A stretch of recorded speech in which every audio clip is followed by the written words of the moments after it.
Hello friends, नमस्कार। आप सभी को स्वागत है अपना YouTube channel talent study lover पर। तो चलिए शुरू करते हैं आज बिहार एसएससी का प्रैक्टिस सेट की क्लास, जो कि आज का सेट नंबर 1 है। ठीक है, टोटल इसमें आपको 150 क्वेश्चन देखने को मिलेगा फ्रेंड्स, और थोड़ा सा स्पीड में इसमें अपन चलेंगे क्योंकि सभी क्वेश्चन का सोल्यूशन करते हुए चलना है। ठीक है ना, तो वीडियो पर बने रहेगा लास्ट तक, बहुत कुछ आपको जानने को और सीखने को मिलेगा इसमें। ठीक है, पहला क्वेश्चन देखते हैं। क्वेश्चन आप लोग भी अटेम्प्ट कीजिएगा। ठीक है, पहला क्वेश्चन है वह सबसे बड़ी संख्या ज्ञात करिए या ज्ञात करें जो इतना इतना और इतना को पूर्णतः विभाजित कर सके। ठीक है, तो पहला टाइप का जो क्वेश्चन है इसे क्या करेंगे, एनसीएफ लेना है। ठीक है ना, एनसीएफ निकालना है या फिर बाई ऑप्शन आप इसे हल कर लीजिए। ठीक है, तो कोई भी तीन में से कोई एक संख्या, जो सबसे बड़ी संख्या पूछ रहा है तो सबसे बड़ी संख्या से हल करके देखते हैं कटता है कि नहीं। तो सबसे पहले ले लेते हैं कितना, 26 गुना इसमें 2052 को डिवाइड करते हैं 26 से। तो 26 गुना 7 182, 182 में 205 में से 182 घटाएंगे तो कितना बचेगा, 132। ठीक है ना, 132, तो 132 हो जाएगा कितना, 132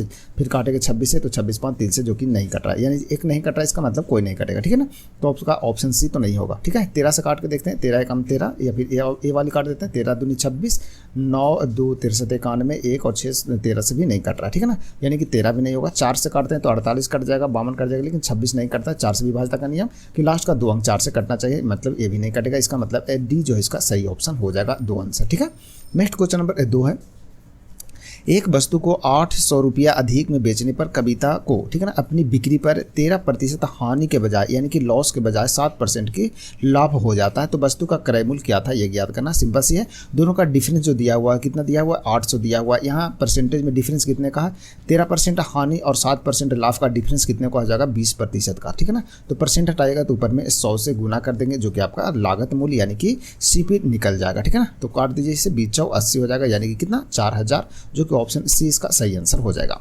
नेक्स्ट है क्वेश्चन नंबर 3, यदि P का 8.6% 43 है तो P का मान क्या होगा, ये निकालना है। सिंपल सी है। ठीक है ना, तो P का 8.6 यानी कि 86/100 बटा में 10% दशमलव हटा के कर सकते हैं, तो बराबर कितना हो जाएगा, 43 यानी 43। इसको काट दीजिए, 43 दूनी 86 हो जाएगा, अब 5 दूनी 10, ये कट गया, यानी कितना होगा, P बराबर 500 आपका ये आ जाएगा। ठीक है ना, तो P का मान कितना, 500, जो कि ऑप्शन सी इसका सही आंसर होगा फ्रेंड्स।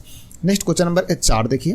क्वेश्चन नंबर 4 है कि 2 छात्र हैं जो परीक्षा दिए हैं, ठीक है ना, उनमें से एक का अंक जो है दूसरे से 12 अंक अधिक प्राप्त हुआ। मान लेते हैं कि ये 2 छात्र होंगे, पहला छात्र और दूसरा छात्र। ठीक है ना, मान लेते हैं यदि इसको 1 से अंक मिला तो इसको मिलेगा कितना, 1 + 12 मिलेगा। ठीक है ना, क्वेश्चन में आगे बोल रहा है कि हासिल हुए हैं उसके अंक का योग, यानी ये जो व्यक्ति दूसरा जो छात्र प्राप्त हुआ, इसका अंक प्राप्त हुआ 1 + 12, इसका जो अंक है इसके बारे में बोल रहा है, इसका जो अंक है इसके बारे में बोल रहा है कि उनके अंकों का योग, उसका अंक जो है, यानी दूसरे छात्र का जो अंक है, उनके अंकों का योग का 56% है, यानी कि दोनों के अंक का योग का 56% के बराबर इसका अकेले है। ठीक है, तो दोनों को योग करेंगे तो कितना आ जाएगा, 2x + 12 का कितना, 56% के बराबर हो गया, यानी कि 56/100 हो जाएगा ये। ठीक है ना, 56/100, इसको काट देंगे, 14 4 56, 25 6, इसको 3 गुना कर देगा तो हो जाएगा आपका 25x + 25 गुना 12 कितना हो जाएगा, 300 आपका ये हो जाएगा। इधर गुना करेंगे तो 14 दूनी 28, x + 14 गुने 12 कर देगा तो 140, 140 और 28 कितना हो जाएगा, 168 आपका ये हो जाएगा। ठीक है, x को एक साइड कर देंगे तो इधर जाकर घटाएंगे तो हो जाएगा आपका 3x, और इधर इसको घटा देंगे तो आपका 300 में से 168 घटाएंगे तो 132 आ जाएगा। इसको काट दीजिए तो 44 से कट जाएगा, यानी x का वैल्यू कितना हो गया, 44। यानी कि पहला छात्र है उसको कितना अंक मिला, 44 अंक मिला, तो दूसरे का कितना, x + 12 यानी कि 44 + 12 कितना हो जाएगा, 56, यानी कि 44 और 56 अंक मिले, जो कि ऑप्शन सी आपका सही आंसर हो जाएगा। ठीक है, चलिए नेक्स्ट क्वेश्चन देखते हैं। नेक्स्ट क्वेश्चन नंबर 5 है, सूरज 18 किलोमीटर प्रति घंटा की दूरी सूरज 18 किलोमीटर की दूरी 12 मिनट में तय करता है। तो इसका चाल क्या होगा, सूरज का पहले चाल निकाल लेते हैं। तो चाल बराबर क्या होता है, दूरी बटा समय। दूरी कितना है, 18 किलोमीटर, और समय जो है 12 मिनट में, तो इसको घंटा में बदल देंगे तो 60 से ऊपर में क्या कर देंगे, गुना कर देंगे, जो कि नीचे से ऊपर चला जाएगा, तो 12 × 5 = 60, यानी कि सूरज का चाल हो जाएगा 90 किलोमीटर प्रति घंटा चाल हो गया। ठीक है, आगे बोल रहा है कि 30 किलोमीटर प्रति घंटा यदि गति कम कर दे, यानी कि इसकी गति जो है 30 किलोमीटर कम कर दे, तो वर्तमान जो चाल हो जाएगा इसका कितना हो जाएगा, 60 किलोमीटर प्रति घंटा हो जाएगा। ठीक है ना, और ये स्पीड से चले तो यही जो दूरी 18 किलोमीटर है वो कितने समय में पूरा करेगा, यही क्वेश्चन पूछ रहा है। ठीक है ना, तो समय बराबर क्या होता है, दूरी बटा चाल, तो दूरी 18, साल हो गया 60, तो इसको कैलकुलेट कर देंगे तो हो जाएगा 6×18 यानी कि 3/10 घंटा। इसको मिनट में बदलने के लिए 60 से गुना कर देंगे तो 0 से 0 कट जाएगा यानी कि 6×18 मिनट, ठीक है ना। तो 18 मिनट में वो दूरी को तय कर लेगा यदि 60 के स्पीड से चलेगा तो, ठीक है। चलिए नेक्स्ट क्वेश्चन नंबर 6 देखिए। क्वेश्चन नंबर 6 में दिया हुआ है कि नीचे दिए गए पाई चार्ट में साइकिलों के निर्माण में हुए व्यय का प्रतिशत बंटन को दर्शाया गया, ये आपको टोटल प्रतिशत दर्शाया गया, ठीक है। क्वेश्चन पूछ रहा है कि प्रत्यक्ष सामग्री लागत, यानी कि ये आपका हो गया प्रत्यक्ष सामग्री लागत पर हुए व्यय के संगत वृत्तखंड का जो केंद्र कोण होगा उसको ज्ञात करना, यानी कि कितना का केंद्रीय कोण बनेगा ये आपको ज्ञात करना है। सिंपल से ज्ञात कर लेते हैं। टोटल कितना जो व्यय हुआ है वो कितना हुआ है 22% हुआ है, कितना में टोटल 100% में। अब केंद्रीय कोण निकालना है तो गुना 360 कर देंगे क्योंकि टोटल जो वृत्त है वो 360 डिग्री का, ठीक है ना। चलिए इसको कैलकुलेट कर लेंगे, 0 से 0 कट जाएगा। अब इसको 36 गुना 22 से भागे 10 कर देंगे तो 36 दूनी 72 और हाथ में शेष रहेगा 7, 37 दूनी 72 और 7 79, ठीक है ना। और एक अंक के बाद दशमलव बैठा देंगे तो 79.2 डिग्री का इसका जो है वो कोण बनेगा, जो कि ऑप्शन सी इसका सही आंसर हो जाएगा, ठीक है। चलिए आगे नेक्स्ट क्वेश्चन नंबर 7 देखते हैं। क्वेश्चन नंबर 7 देखिए फ्रेंड्स, बोल रहा है ए ने एक वस्तु 25% के लाभ पर बी को बेचा, ठीक है ना। बी ने उसे 12% की हानि पर सी को बेच दिया। सी ने 231 रुपये का भुगतान किया, तो ए के लिए जो क्रय मूल्य था वो क्या था ये बताना, ठीक है। चलिए सिंपल सी है, देखिए ए हो गया, बी हो गया और सी हो गया। मान लेते हैं कि ए 100 रुपये में कोई वस्तु खरीदा और बी को बेचा 25% के लाभ पर, यानी कि बी कितना में खरीदा 125 में, और सी कितना में खरीदा तो 125 का 12% की हानि में खरीदा, यानी कि 125 का 88% में, यानी कि इतना भुगतान किया कौन सी किया। यहाँ रेशियो में इतना भुगतान कर रहा है, यहाँ टोटल कितना भुगतान कर रहा है 231 कर रहा है, ठीक है ना। तो 231 का तुलना यानी सी का तुलना सी से कर दिए, ठीक है ना। 88% परसेंट हटाएंगे दोपहर में गुना 100 हो जाएगा, ठीक है ना।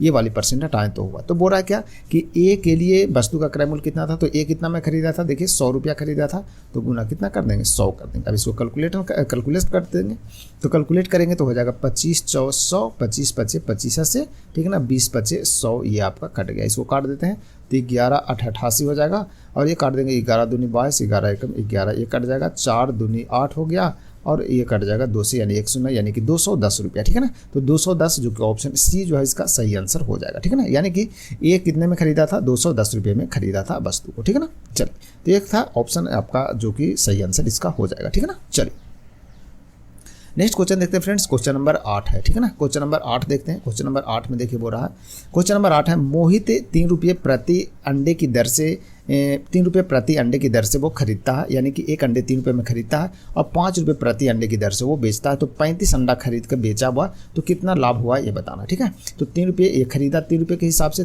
3 रुपये के हिसाब से 35 अंडे खरीदा, तो कितना में खरीदा 105 रुपये उसका क्रय मूल्य हो गया। विक्रय मूल्य कितना हो जाएगा 5 रुपये प्रति अंडा बेचा है, तो 35 अंडा बेचा तो कितना 35 बचे 75 यानी कि 175 रुपये में बेच दिया। तो कितना अधिक में बेचा, देखिए 70 रुपये अधिक में, किससे 105 से, तो कितने परसेंट का लाभ हुआ गुना 100, 35 दूनी 70, 35 दिया 75 से, यानी कि आपका आ जाएगा कितना 200/3, 200/3 का मतलब हो जाएगा कितना 66.2/3% का उससे लाभ हुआ। इसका मतलब 66.66% जो कि ऑप्शन डी इसका सही आंसर हो जाएगा, ठीक है। तो बताएगा कैसे वीडियो लग रहा है, लाइक और शेयर जरूर कीजिएगा आप लोग, ठीक है ना। चलिए नेक्स्ट क्वेश्चन नंबर 9 देखते हैं। क्षेत्र के संदर्भ में इनमें से कौन सा सबसे बड़ा महाद्वीप है ये बताना है। तो सबसे बड़ा महाद्वीप जो है वो कौन है, तो एशिया महाद्वीप, जो कि सभी को पता है। तो एशिया महाद्वीप सबसे बड़ा महाद्वीप है, ठीक है ना, ध्यान रखना है। दूसरा सबसे बड़ा महाद्वीप कौन है, तो दूसरा नंबर में आता है अफ्रीका महाद्वीप, जिसे काला महाद्वीप के नाम से भी जाना जाता है। तो इस पॉइंट को भी आप लोग ध्यान में जरूर रखेगा, ठीक है ना। एशिया में जो कि विश्व की सबसे अधिक जनसंख्या वाला देश भारत, और उसके बाद चाइना जो कि एशिया में ही स्थित है। इस पॉइंट को भी ध्यान में रखिएगा, ठीक है ना। चलिए नेक्स्ट है जामनी नदी का उद्गम स्थान कहाँ इस पर स्थित है ये बताना है। तो जामनी नदी इसका उद्गम स्थान कहाँ है, तो इसका उद्गम स्थान जो है वो फ्रेंड्स आपको कहाँ मिलेगा, तो ये मिलेगा आपको सागर स्थान में, ठीक है ना। कहाँ, सागर में मिलेगा जामनी नदी का उद्गम स्थान, ठीक है ना, जो कि बेतवा नदी का क्या है, तो बेतवा नदी का सहायक नदी है, ठीक है ना। तो इस पॉइंट को भी ध्यान रखेगा, जो जामनी नदी है वो किसका सहायक है, बेतवा का, बेतवा नदी का सहायक नदी है। तो इस पॉइंट को भी आप लोग ध्यान में रखेगा। और ये जो नदी है बेतवा और जामनी दोनों का संगम कहाँ पर होता है, तो ओरछा में होता है, ठीक है ना, ओरछा में होता है। तो इसे भी ध्यान में जरूर रखिएगा, ठीक है। चलिए बढ़ते हैं आगे नेक्स्ट क्वेश्चन नंबर 11 की ओर। क्वेश्चन नंबर 11 है किसी प्रदेश के राज्यपाल की नियुक्ति कौन करते हैं ये बताना है, ठीक है ना। यानी कोई राज्य है उसके राज्यपाल की नियुक्ति जो किसके द्वारा किया जाता है ये बताना है।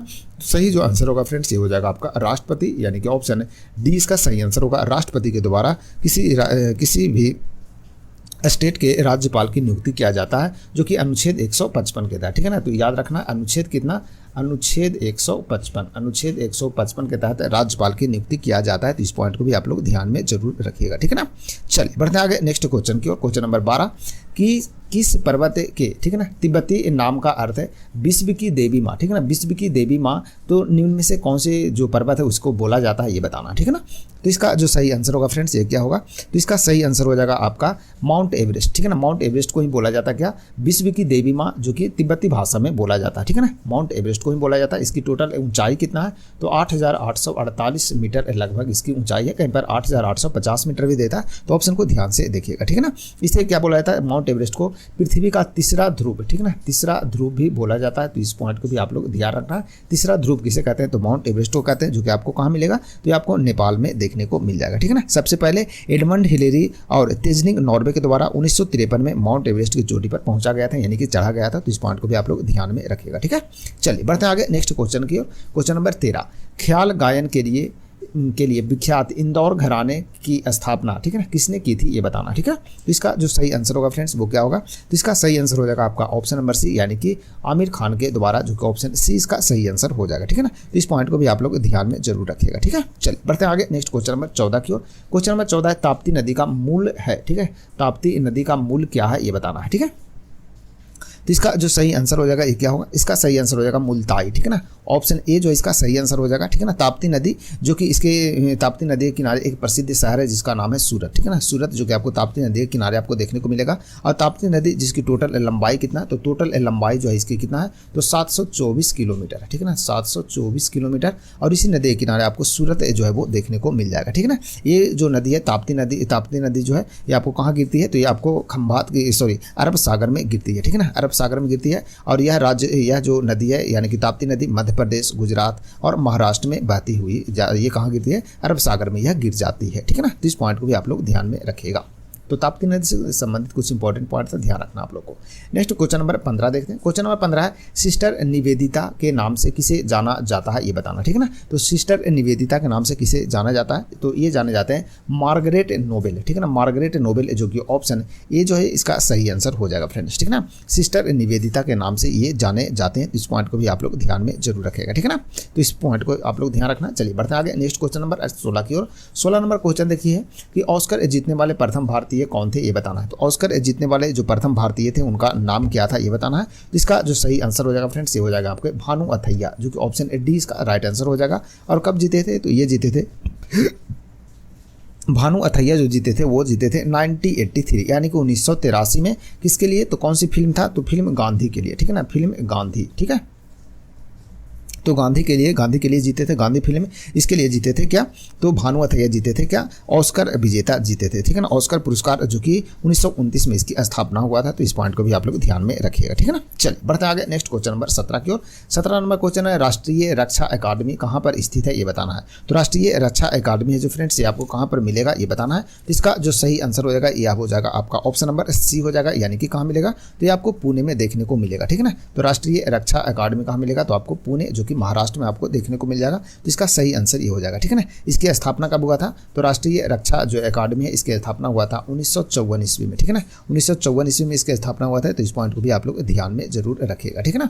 यहाँ पर क्या होता है, तो यहाँ पर तीनों जो सेना है, थल सेना, नौसेना और वायुसेना, तीनों की जो पूर्व प्रशिक्षण यहाँ पर प्रशिक्षण दिया जाता है जो राष्ट्रीय रक्षा अकादमी है यहाँ पर, ठीक है ना। तो ये कुछ पॉइंट है, इसे भी आप लोग ध्यान में जरूर रखिएगा, ठीक है ना। चलिए बढ़ते आगे नेक्स्ट क्वेश्चन की ओर। क्वेश्चन नंबर 18 है कि किसने अभिज्ञान शकुंतलम, कुमार संभव एवं रघुवंशम जैसे प्रसिद्ध पुस्तकें लिखे थे ये बताना, ठीक है ना। तो प्रसिद्ध जो पुस्तक है ना अभिज्ञान शकुंतलम, कुमार संभव और रघुवंशम, इसके लेखक कौन है ये बताना, ठीक है ना। तो इसके जो सही आंसर हो जाएगा फ्रेंड्स ये हो जाएगा आपके कालिदास, ठीक है ना। यानी कि ये सभी के सभी जो पुस्तक है ये कालिदास जी के द्वारा लिखा गया था। कालिदास जो कि चंद्रगुप्त द्वितीय, ठीक है ना, उनके चंद्रगुप्त द्वितीय था, उसके राज्य कवि थे, ठीक है ना। तो इस पॉइंट को भी आप लोग ध्यान में जरूर रखेंगे, ठीक है ना। चलिए नेक्स्ट है क्वेश्चन नंबर 19, राष्ट्रीय बालिका दिवस डैश को मनाया जाता है। तो राष्ट्रीय बालिका दिवस कब मनाया जाता है ये बताना है। तो राष्ट्रीय बालिका दिवस है फ्रेंड्स, ये आपको 24 जनवरी को मनाया जाता है, जो कि ऑप्शन डी जो इसका सही आंसर हो जाएगा, ठीक है ना। तो 24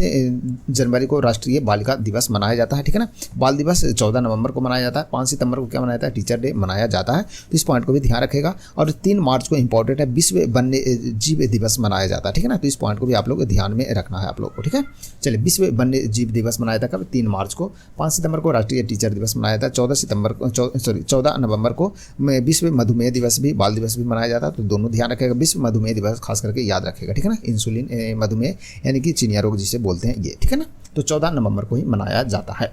नेक्स्ट है क्वेश्चन नंबर 20। क्वेश्चन नंबर 20 है, भारत के प्रथम मुख्य न्यायाधीश कौन थे ये बताना है। तो भारत के जो प्रथम मुख्य न्यायाधीश थे फ्रेंड्स वो कौन थे, तो इसका जो सही आंसर होगा ये क्या होगा, तो हीरालाल जे कानिया, ठीक है ना। हीरालाल जे कानिया जो कि ऑप्शन 20 का सही आंसर हो जाएगा, ठीक है ना। इनका कार्यकाल कब से कब तक रहा था, तो इनका कार्यकाल जो है वो 1950 से लेकर के 1961 तक रहा था, जो कि भारत के प्रथम मुख्य न्यायाधीश रहे थे, ठीक है ना। तो इनका जो पॉइंट है ये भी ध्यान में आप लोग ध्यान में जरूर रखिएगा, ठीक है ना।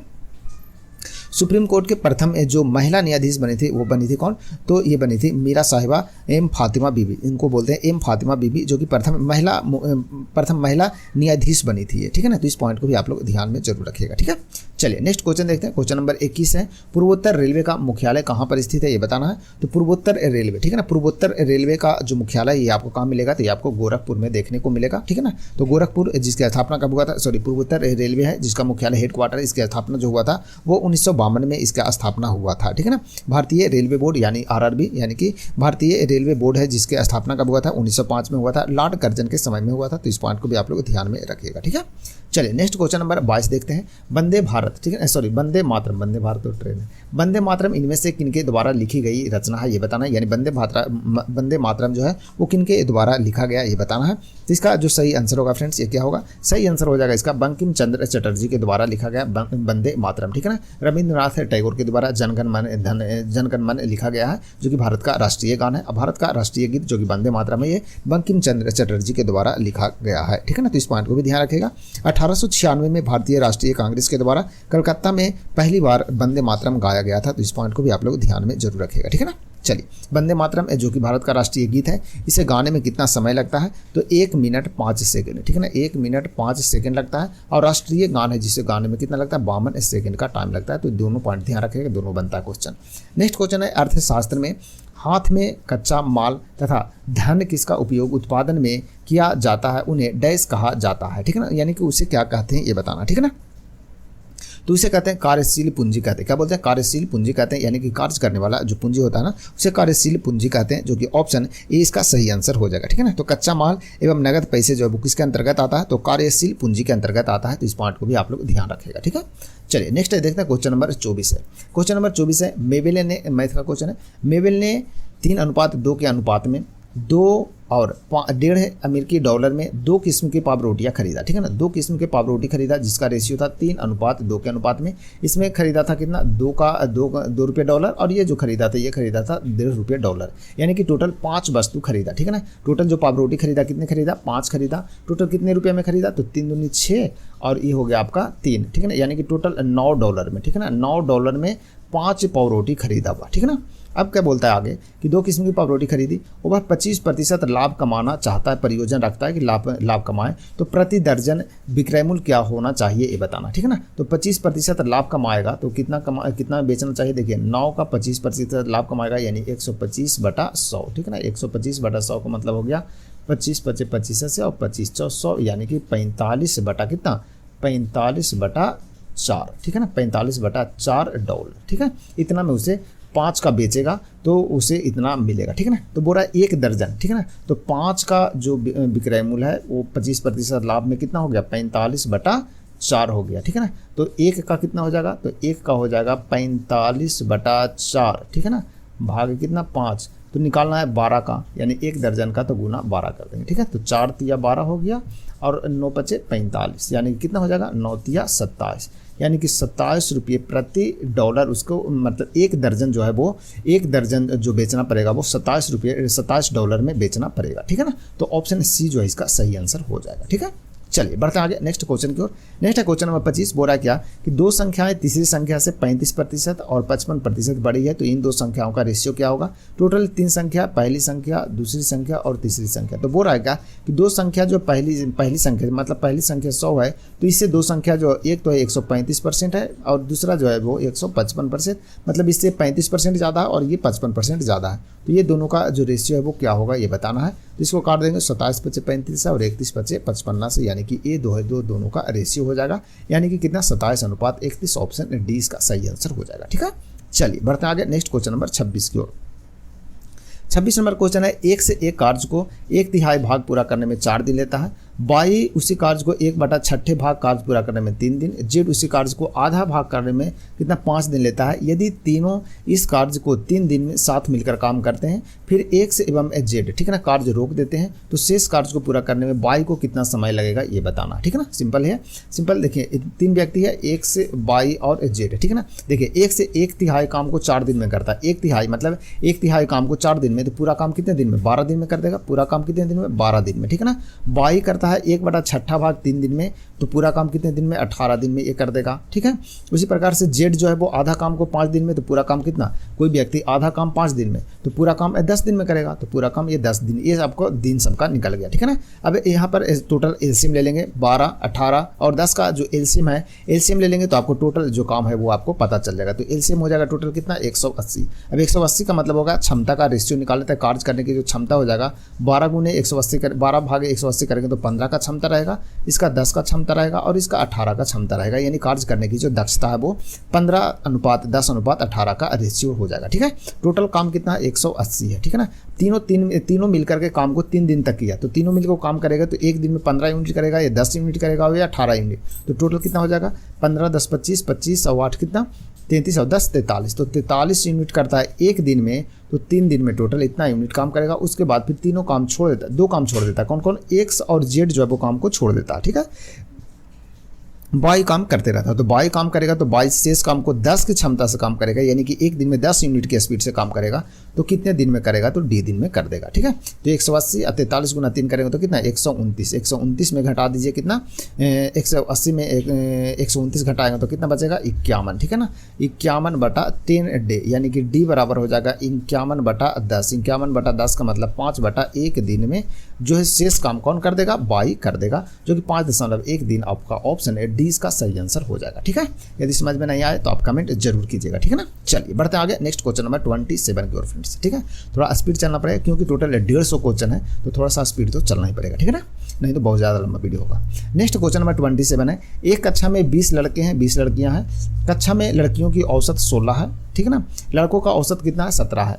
यदि एक लड़की और एक लड़का कक्षा छोड़ देता है, तो एक लड़का चला गया और एक लड़की भी चला गया, तो 19 बच गया। ठीक है ना, जिससे क्या होता है कि जिससे लड़कियों की औसत आयु में 1 वर्ष की कमी हो जाता है। तो लड़की का औसत आयु पहले कितना था 16 था, तो अब कितना हो जाएगा 15 हो जाएगा। ठीक है ना, अब कितना हो जाएगा 15। आगे बोल रहा है कि लड़कों की औसत आयु 2 वर्ष कम जाता है, तो पहले 17 था, तो अब कितना हो जाएगा ये भी 15 हो जाएगा। ठीक है, तो बोल रहा है कि पूरी कक्षा की नई औसत आयु क्या होगा, तो नया औसत टोटल ये होगा, टोटल संख्या कितना 15, 19 दूनी 38 हो जाएगा, यानी कि टोटल अब कितने संख्या बचा 19 और 19 38, और टोटल योग हो जाएगा 19 गुना 15, 19 गुना 15 कर देंगे तो कितना आ जाएगा 19 गुना 15, 19 × 5 = 95, 19 × 5 = 95 और शेष रहेगा कितना 9, 19 और 9 कितना हो जाएगा 19 और 9 28, 285 ये भी 285 ये भी बटा कितना हो जाएगा 38, यानी कि इसको कैलकुलेट करेंगे तो आपका आ जाएगा 570/38, 380 नहीं होगा 38 होगा। ठीक है, चलिए अब इसको काट देंगे 19 दूनी 38 और 19 तिया 57, 15 दूनी 30, यानी कि अब जो एवरेज हो जाएगा कितना हो जाएगा 15 हो जाएगा, जो कि आपका सही आंसर हो जाएगा 15 वर्ष। ठीक है, तो वर्तमान जो औसत हो जाएगा कितना हो जाएगा 15 हो जाएगा। ठीक है, चलिए नेक्स्ट क्वेश्चन नंबर 28 देखते हैं फ्रेंड। 28 नंबर क्वेश्चन है कि एक मिश्रण में दूध और पानी का अनुपात दिया हुआ है 5:3। ठीक है ना, मिल्क है, ठीक है, और वाटर है। ठीक है ना, इसका रेशियो आपको दे दिया हुआ है 5:3 दे दिया हुआ। ठीक है ना, बोला यदि मिश्रण में 5 लीटर दूध मिलाते हैं, कितना मिलाते हैं 5 लीटर दूध मिला देते हैं, तो रेशियो जो है वो 7:3 हो जाता है। ठीक है ना, तो दूध मिलाता है, दूध मिला रहा है तो पानी को बराबर करेंगे, जो कि ऑलरेडी आपका पानी बराबर है। ठीक है ना, तो देखिए यहाँ 5 लीटर दूध मिला रहा है, यहाँ कितना मिला रहा है, यहाँ 5 से हो गया 7, यानी कितना दूध मिला रहा है 2, तो अधिक का तुलना अधिक से कर दिए, यानी कि डिफरेंस का तुलना डिफरेंस से। तो बोला नए मिश्रण में दूध की मात्रा क्या है, तो नया मिश्रण ये ना है, तो नया मिश्रण में दूध की मात्रा कितना 7 है, तो गुना 7 करेंगे, तो 7 × 5 = 35, 35 भागा 2 कर देंगे तो कितना आ जाएगा 35 भागा 2 करेंगे तो आपका आ जाएगा कितना 17.5 जो कि ऑप्शन सी इसका सही आंसर हो जाएगा। ठीक है ना। चलिए 29 नंबर क्वेश्चन है जो कि आपका सरलीकृत है, सरल करना यानी कि सिर्फ कैलकुलेशन करना, तो आप इसका कैलकुलेशन कर लीजिएगा, आप कमेंट में आंसर जरूर बताइएगा। ठीक है ना। 29 नंबर क्वेश्चन जो कि आप लोगों के लिए छोड़ रहे हैं, जो कि इजी क्वेश्चन है। ठीक है ना। यदि दिक्कत हो मतलब नहीं हो पाएगा आप कमेंट जरूर कर दीजिएगा, हम इसका सोल्यूशन जो है फ्रेंड्स आपको टेलीग्राम पर जरूर भेज देंगे। ठीक है ना। चलिए ये आप लोगों के लिए क्वेश्चन 1 रहा। नेक्स्ट क्वेश्चन नंबर 30 देखते हैं। x² + 3x - 40 का निम्न में से गुणनखंड कौन होगा ये बताना है। सिंपल से दिमाग कुछ नहीं लगाना। देखिए 40 का गुणनखंड जो है आपको पहले ही दे दूंगा है, तो किस में टूटेगा, तो 8 × 40 या 10 × 40, लेकिन आपको जोड़ करके या घटा करके कितना प्लस में 3 आना चाहिए। ठीक है ना। तो यदि हम 8 को प्लस में रखते हैं 5 को माइनस में, तो घटाएंगे तो कितना आ जाएगा आपका प्लस में 3 आ रहा। ठीक है ना। तो आपका ये जो ऑप्शन हो जाएगा आपका ऑप्शन नंबर ए इसका सही आंसर हो जाएगा। ठीक है ना। तो ऑप्शन ए इसका राइट आंसर हो जाएगा। 8 × 40 और 8 यदि प्लस में रखते हैं, ठीक है ना, देखिए इस प्रकार से है ना, 3 कितना है x² + 3x - 40 है। ठीक है ना। अब इसको कैलकुलेशन करेंगे तो 8 और 5 में तोड़ेंगे तो 8 को प्लस में रहने देते हैं, 5 को माइनस में रखते हैं। ठीक है ना। तो दोनों को डिफरेंस करेंगे तो देखिए इसको यदि क्या करेंगे माइनस में है तो इसको करेंगे तो ये हो जाएगा कितना, माइनस में करेंगे तो ये आपका आ जाएगा कितना, 8 × 40 जो कि गुना किया तो माइनस में 40 आ गया। ठीक है। और यदि दोनों को क्या करेंगे जोड़ेंगे तो आपका प्लस में 3 आ जाएगा। ठीक है ना। तो 3 भी आ रहा है प्लस में और ये माइनस में 40 भी आ रहा है, यानी कि x का जो मान होगा वो प्लस में 5 हो जाएगा। ठीक है ना। प्लस में 5 हो जाएगा, प्लस में 5 किस में, हाँ प्लस में 5 और माइनस में 8 हो जाएगा। ठीक है ना। प्लस में 5 माइनस में, ऑप्शन बी जो है इसका सही आंसर होगा फ्रेंड्स। ठीक है ना। कहा कि प्लस में है जो माइनस में आगे जाके हो जाएगा ना। ठीक है। ऑप्शन सी जो है इसका सही आंसर हो जाएगा। ठीक है। चलिए नेक्स्ट क्वेश्चन नंबर 31 देखते हैं।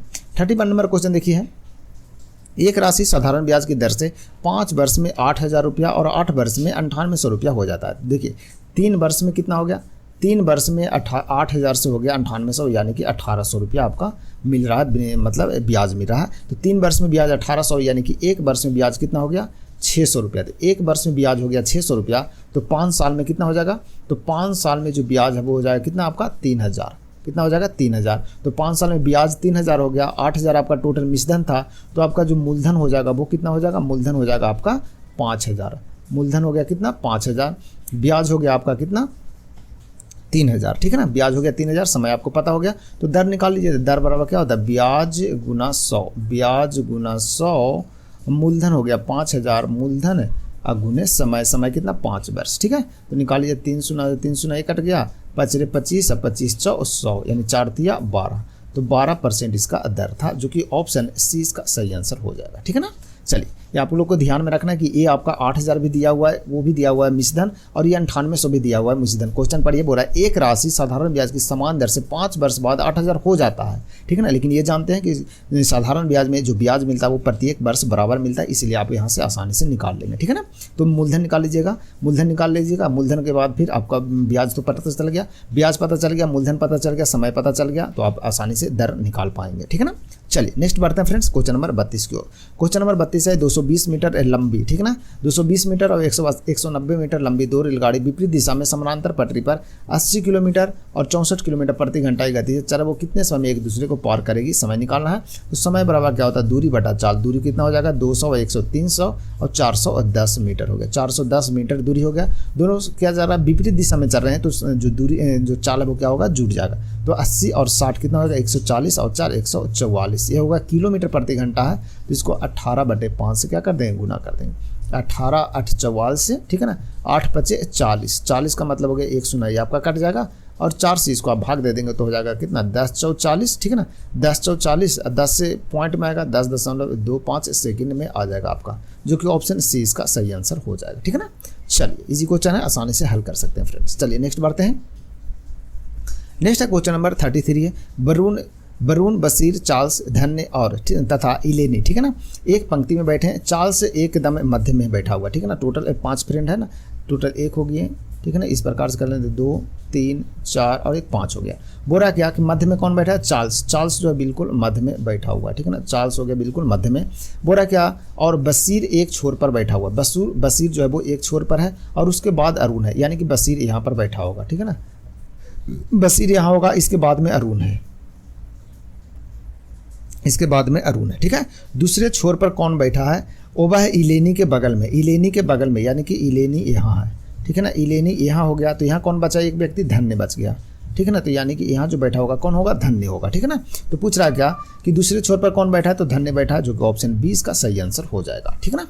चलिए आगे देखते हैं, क्वेश्चन नंबर 34 है। 34 नंबर क्वेश्चन देखिए, बोल रहा 22 जनवरी 2011 को शनिवार था, तो 23 जनवरी 2015 को कौन सा दिन होगा ये बताना है, ठीक है ना। चलिए तो 2011 में देख लेते हैं। 2011 में ऑड कितना हो जाएगा, 2011 में आपका एक दिन ऑड हो जाएगा। 2012 में आपका कितना हो जाएगा, 2012 में आपको 2 दिन ऑड हो जाएगा। 2013 में आपका कितना, 1 दिन ऑड हो जाएगा। 2014 में कितना हो जाएगा, 2014 में भी 1 दिन ऑड हो जाएगा। और 2015 में 23 जनवरी बोल रहा है, ठीक है ना। तो 23 जनवरी बोल रहा है, तो 23 जनवरी का मतलब हो गया कितना, 1 दिन ऑड हो जाएगा 2015 में भी, ठीक है ना। तो टोटल ऑड डेज कितने हो गए, देखिए 1 2 1 3 3 1 4 4 1 5 5 1 6। तो शनिवार में 6 दिन और जोड़ दीजिए, ठीक है ना। यानी कि शनिवार प्लस 6, तो शनिवार में प्लस 6 जोड़ देंगे तो कौन सा दिन आ जाएगा, शुक्रवार आपका आ जाएगा। कौन सा, शुक्रवार आ जाएगा, जो कि ऑप्शन ए इसका सही आंसर हो जाएगा, ठीक है ना। यदि ज़्यादा दिक्कत हो तो आप कमेंट कीजिएगा फ्रेंड्स, आपको डिटेल में बता देंगे, ठीक है ना। चलिए नेक्स्ट क्वेश्चन नंबर 35 देखते हैं। 35 नंबर क्वेश्चन है, 1 3 7 15 31 65 में कौन सा गलत संयोजन को पहचान करना है। जो गलत है वो निम्न में से कौन है, इसको पहचान करना है, ठीक है ना।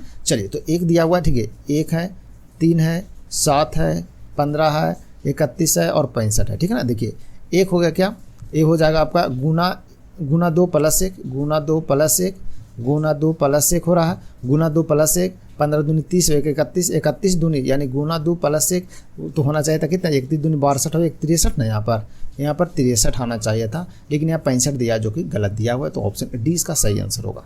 नेक्स्ट क्वेश्चन नंबर 36 है, बोला प्लूटो को इतना लिखा गया तो एग्जिस्ट को कितना लिखा जाएगा, यानी कैसे लिखा जाएगा ये बताना, ठीक है। देखिए लास्ट वाला जो संख्या है उसको लास्ट में ही है, तो टी तो लास्ट में ही रहेगा। टी लास्ट में किस में है, देखिए ऑप्शन नंबर डी में बस है, तो ऑप्शन डी इसका सही आंसर होगा, एक हिसाब का मिल गया, ठीक है ना। चलिए 37 नंबर क्वेश्चन है।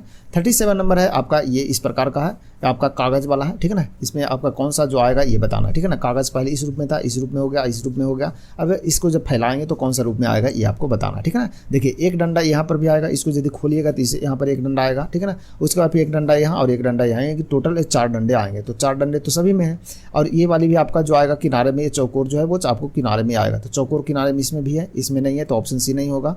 इसमें एक ही है तो ये भी तो नहीं होगा, ठीक है ना। और ये ज़्यादा चिपका हुआ है, तो ये ज़्यादा चिपका, इसमें देखिए यहाँ भी चौकोर है, यहाँ भी चौकोर है, और ये जो ज़्यादा चिपका हुआ है, लेकिन यहाँ ज़्यादा चिपका हुआ नहीं रहेगा, थोड़ा सा डिस्टेंस में रहेगा, क्योंकि यहाँ देखिए चिन्ह, ये जो लाइन है ना इसके बाद ये थोड़ा सा डिस्टेंस है, ठीक है ना। इसलिए ऑप्शन बी जो है फ्रेंड इसका सही आंसर हो जाएगा, ठीक है।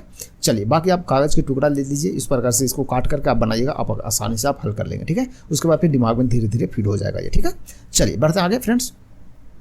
नेक्स्ट क्वेश्चन नंबर 38 देखते हैं, बोला क्या 1 9 17 33 और डैश से के बाद 73 है, तो इसमें अगला जो श्रृंखला आएगा वो यहाँ पर डैश के स्थान पर क्या आएगा ये बताना, ठीक है। चलिए 1 के बाद कितने की वृद्धि हुआ है, 8 का, 8 के बाद कितने का हुआ, देखिए 1 के बाद 9 हुआ तो 8 का वृद्धि, 9 के बाद 8 का वृद्धि, 9 8 17, 17 के बाद 33 हो गया तो 16 का वृद्धि, फिर से 16 का वृद्धि कर देंगे, क्योंकि दो में 8 8 8 तो 16 16, तो 16 और 33 कितना हो जाएगा, 16 और 33 करेंगे तो कितना हो जाएगा, 49 हो जाएगा, जो कि ऑप्शन सी इसका सही आंसर हो जाएगा, ठीक है। चलिए बढ़ते आगे नेक्स्ट क्वेश्चन की ओर। ये आपका दिया हुआ है फ्रेंड्स, इसको लिखा गया है JS NORT को इतना लिखा गया है, ठीक है ना। और ये जो आपका कथन दिया हुआ है इसको इस प्रकार से लिखा गया है, इतना इसमें लिखा गया है, इसको इतना में लिखा गया है, इसको इतना लिखा गया है, ठीक है ना। डॉम कैन को इतना लिखा गया है, ठीक है ना। आइस जेक पर को इतना लिखा गया है, ठीक है ना। कुछ इंग्लिश उड़ मड़ांग लिख देता है, ठीक है ना। तो ऑलवेज को क्या लिखा जाएगा ये बताना, ठीक है। चलिए देखते हैं ऑलवेज कहाँ पर है, ऑलवेज जो है आपको इसमें मिल जाएगा, ठीक है ना। चलिए तो ये वाली जो ऑप्शन है इसको अपन लोग चेक करते हुए चलेंगे, इसमें आपको बस मिला करके उसको हटाना रहता है, ठीक है ना। देखिए LIC इसमें भी मिल रहा है, और देखिए LIC किस में मिल रहा है, LEC इसमें भी है और इसमें भी है, और इसमें देखिए इसमें क्या क्या मिल रहा है, तो इसमें सीक मिल रहा है और इसमें भी सीक मिल रहा है, मतलब सीक तो हो गया। अब देखते हैं एक और देख लेते हैं, पर या JES को मिल रहा होगा, देखिए पर या JES इसमें मिल रहा है, JES यहाँ भी मिल रहा है, ठीक है ना। इसका मतलब है कि नॉलेज या ऑलवेज कुछ मिल रहा होगा, नॉलेज यहाँ भी मिल रहा, नॉलेज यहाँ भी मिल रहा, ठीक है ना। तो अब देखिए JES तो हो गया किसके लिए, नॉलेज के लिए हो गया, ठीक है ना। JES हो गया नॉलेज के लिए, JEC हो गया सीख के लिए, तो ऑलवेज जो पर बच गया वो किसके लिए बच गया, ऑलवेज के लिए बच गया, तो आपका PAR से लिखा जाएगा ऑलवेज, ठीक है ना। तो PAR जो कि ऑप्शन सी इसका सही आंसर हो जाएगा, ठीक है ना। चलिए नेक्स्ट क्वेश्चन नंबर 40 देखते हैं फ्रेंड। आपको निश्चित कूट भाषा में ये लिखा गया इतना, ये लिखा गया इतना, तो आपको कोड को किस भाषा में लिखा जाएगा ये बताना, ठीक है। देखिए इसमें लिखा गया क्या, M को लिखा गया और उसके एक दाएं और एक बाएं का वर्ड लिखा गया, यू के बाद भी वैसे ही लिखा गया, यू को बीच में रखा गया, उसको एक पहले एक बाद का लिखा गया। तो इसी प्रकार से सी को लिख देंगे, क्या सी को लिखेंगे पहले बी और फिर उसके बाद डी, यानी कि बी डी किस में, बी डी आपका बी ऑप्शन में नहीं होगा तो ये नहीं होगा, ठीक है ना। डी है तो देखिए डी किस में हो जाएगा, तो डी के पहले का एक अंक हो जाएगा सी और उसके बाद का हो जाएगा ई, तो ई तो आपका ये आपका डी ऑप्शन भी नहीं हो पाएगा, ठीक है। अब चलिए एच के बाद क्या होगा, एच के पहले क्या है, जी है, एच के पहले जी और उसके एच के आगे क्या होगा, आई, तो जी और आई होगा, तो यहाँ पर ऑप्शन सी आपका सही होगा। यहाँ पर जी और पी लिखा जो कि गलत है, तो ऑप्शन सी इसका सही आंसर होगा। तो इस टाइप के क्वेश्चन को आप ऑप्शन से छांट दीजिए, आसानी से बन जाएगा फ्रेंड्स। आगे नेक्स्ट क्वेश्चन देखते हैं 41। बोल रहा है क्या निम्न में से कौन सा विषम है ये बताना है। तो देखिए 21, 23, 25, 21 के बाद 23, 23 के बाद 25 यानी कि 2 के हो रहा है। देखिए 16, 2 18, 2 20 यानी 2 का वृद्धि, 13 के बाद 1 का 14, 14 के बाद 1 15 का, 1 के बाद 3 और 3 के बाद 5 जो कि 2 का हो रहा है, तो ये आपका डिफरेंस हो गया, ठीक है ना। चलिए नेक्स्ट है क्वेश्चन नंबर 42 देखते हैं। 42 है बोल रहा है एक महिला, ठीक है ना, कोई एक महिला है, ठीक है ना, ये एक महिला हो गई, ठीक है ना, एक महिला की ओर इशारा करते हुए रसीम ने कह रहा है, ठीक है ना, यहाँ पर रसीम है, ठीक है, यहाँ पर रसीम है और इसकी ओर इशारा करते हुए, महिला की ओर इशारा करते हुए बोल रहा है कि मेरे पिता, ठीक है ना, यानी कि रसीम के पिता, यानी कि मेरे पिता की पुत्री, मेरे पिता की पुत्री इस महिला की पुत्री, ठीक है ना, इस महिला की पुत्री, यहाँ इसकी भी कोई पुत्री है, ठीक है ना, पुत्री की क्या है, बहन है, यानी कि ये दोनों आपस में क्या है, बहन है। तो रसीम और महिला से क्या संबंध है, तो रसीम और महिला से क्या रहेगा, ये दोनों आपस में बहन है, इसका मतलब है कि इसकी माँ लगेगी और इसके पिता और ये पति पत्नी, यानी कि रसीम का क्या लगेगी, माता लगेगी, जो कि ऑप्शन है डी इसका सही आंसर हो जाएगा, ठीक है। चलिए नेक्स्ट है 43 नंबर क्वेश्चन देखते हैं फ्रेंड्स। बोला क्या कुछ जो पशु है वो पक्षी है, ठीक है ना, कुछ जो पशु है, ठीक है ना, कुछ पशु जो है, कुछ पशु क्या है, पक्षी है, क्या है, पक्षी है और सभी जीव पक्षी है, सभी जो जीव है वो किसके अंतर्गत आएगा, सभी जीव जो वो पक्षी के अंतर्गत आएगा, ठीक है। निष्कर्ष देख लेते हैं, सभी पशु पक्षी है, सभी जो पशु है पक्षी है, नहीं, बिल्कुल नहीं है। दूसरा सभी पक्षी जीव है, सभी पक्षी जो है वो जीव के अंतर्गत आएगा, सभी पक्षी जीव नहीं है, सभी जीव पक्षी है, तो ये भी नहीं होगा, यानी कि दोनों में से कोई निष्कर्ष नहीं है, तो ऑप्शन सी जो है इसका सही आंसर हो जाएगा, ठीक है। चलिए नेक्स्ट देखते हैं 44 नंबर क्वेश्चन फ्रेंड्स। नीचे दिए गए क्रम में अगला जो आएगा वो क्या आएगा, देखिए 1 डंडा, फिर 1.5 है, फिर 2 है, फिर 2.5 है, फिर 3 है, तो आपकी 3.5 हो जाएगा, 3.5 जो कि आपका ऑप्शन डी आपका सही आंसर हो जाएगा, ठीक है ना। तो बीच में डंडी आ रहा है, तो यहाँ पर किनारे वाला नहीं मारना आप लोगों को, ठीक है ना, नहीं तो गलत हो जाएगा आपका। नेक्स्ट क्वेश्चन नंबर 45 देखते हैं। 45 है, बोल रहा है यदि आपतन कोण क्रांति कोण के बराबर हो तो अपवर्तन कोण कितना होगा ये बताना है, ठीक है ना। तो इसका जो सही आंसर होगा फ्रेंड्स वो क्या होगा, ये आप लोग को अटेम्प्ट करना है, ठीक है ना।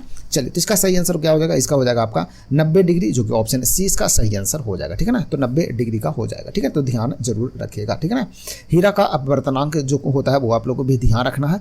हीरा का जो अपवर्तनांक होता है वो 2.42 होता है, ठीक है ना। हीरा का अपवर्तनांक कितना होता है फ्रेंड्स, 2.42 होता है और इसका जो क्रांति कोण होता है हीरा का वो 24 डिग्री होता है, ठीक है ना। तो दोनों पॉइंट ध्यान रखें, क्वेश्चन इसमें बनता है ये, ठीक है ना, नोट कर लीजिएगा आप लोग।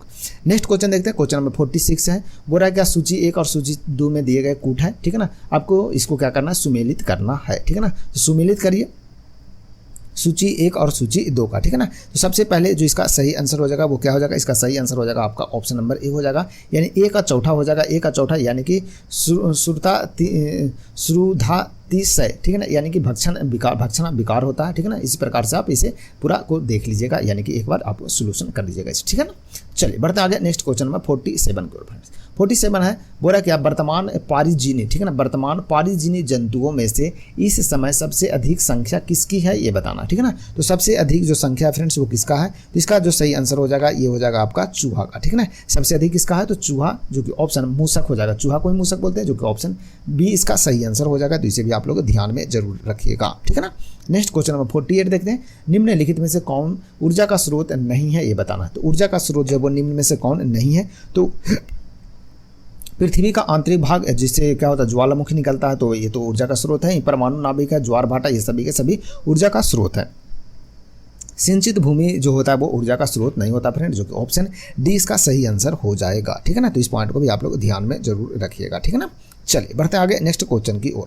नेक्स्ट क्वेश्चन नंबर 49 है, मरकरी किसका महत्वपूर्ण अयस्क है ये बताना है। तो मरकरी जो अयस्क है फ्रेंड्स ये किसका है, सीने बार का, ठीक है ना। सीने बार का जो कि ऑप्शन ए इसका सही आंसर हो जाएगा, ठीक है ना। सीने बार जिसका सूत्र क्या होता है, तो सीने बार का जो सूत्र होता है फ्रेंड्स वो भी ध्यान रखना, HGS होता है। क्या होता है, HGS होता है और इसका मैलेकाइट जो कॉपर का अयस्क है, ठीक है ना। इसे भी ध्यान रखेगा, ठीक है ना। मैलेकाइट किसका है, तो ये कॉपर का अयस्क है, किसका, कॉपर का अयस्क है, कॉपर का अयस्क है। ठीक है, कॉपर का अयस्क, ठीक है, अयस्क। तो इसे भी कुछ पॉइंट जो मिलता है, जो भी पॉइंट मिलता है आप लोग ध्यान में जरूर रखते जाइएगा, ताकि आने वाले एग्जाम में कुछ कहीं से क्वेश्चन भी बन जाए तो आप लोग ध्यान में रख सकते हैं, ठीक है ना। गिब्साइट जो होता है वो किसका होता है, तो ये होता है एल्युमिनियम का अयस्क होता है, किसका, एल्युमिनियम Al है, इसका अयस्क होता है। क्रायोलाइट जो कि आप लोग जानते हो, क्रायोलाइट जो कि सोडियम का अयस्क है, किसका है, सोडियम का, किसका, सोडियम का अयस्क है, ठीक है ना। तो ये कुछ पॉइंट है आप लोग ध्यान में रखिएगा फ्रेंड्स, ठीक है ना। चलिए नेक्स्ट है क्वेश्चन नंबर 50 देखते हैं। क्वेश्चन नंबर 50 है, पौधों में डैश अवशोषण और ऊपरी गतिविधि में जड़ों से पत्तियों तक पानी और खनिजों का संचरण करने में मदद करता है, तो कौन करता है ये बताना है, ठीक है ना। तो इसका जो सही आंसर होगा, ये होगा, इसका सही आंसर हो जाएगा आपका बाष्प उत्सर्जन, ठीक है ना, बाष्प उत्सर्जन जो कि ऑप्शन है बी जो इसका सही आंसर हो जाएगा। तो इस पॉइंट को भी आप लोग ध्यान में जरूर रखिएगा, ठीक है ना। चलिए बढ़ते आगे नेक्स्ट क्वेश्चन की ओर फ्रेंड्स। क्वेश्चन नंबर 51 है, शैम्पू क्या है ये बताना, ठीक है ना। तो शैम्पू क्या है, शैम्पू के बारे में बताना है। तो आपके पास ऑप्शन ये है, तो इसका जो सही आंसर होगा फ्रेंड्स ये क्या होगा, तो इसका सही आंसर हो जाएगा आपका डिटर्जेंट। तो ऑप्शन सी जो इसका राइट आंसर हो जाएगा। शैम्पू जो है किसमें आता है, तो डिटर्जेंट के अंतर्गत आता है, ठीक है ना। तो ये भी ध्यान रखिएगा कि कोई भी रासायनिक द्रव्य जो होता है वो द्रव्य में घुल कर, यानी कि पानी में घुल गया, ठीक है ना, वो क्या करता है, झाग के साथ धूल को, गंदगी को, चिकनाई को साफ करने का जो गुण रखता है वो अपमार्जक या फिर डिटर्जेंट के अंतर्गत आता है, ठीक है ना। जैसे कि मान के चलिए हाथ में तेल लग जाता है तो साबुन लगाते हैं या फिर डिटर्जेंट यानी सर्फ लगाते हैं, उसके बाद हाथ धुलते हैं तो वो साफ हो जाता है, ठीक है ना। तो ये सभी के सभी जो है वो अपमार्जक या डिटर्जेंट के अंतर्गत आते हैं, ठीक है ना। तो डिटर्जेंट साबुन रहित साबुन है, इसे भी ध्यान रखना है, ठीक है।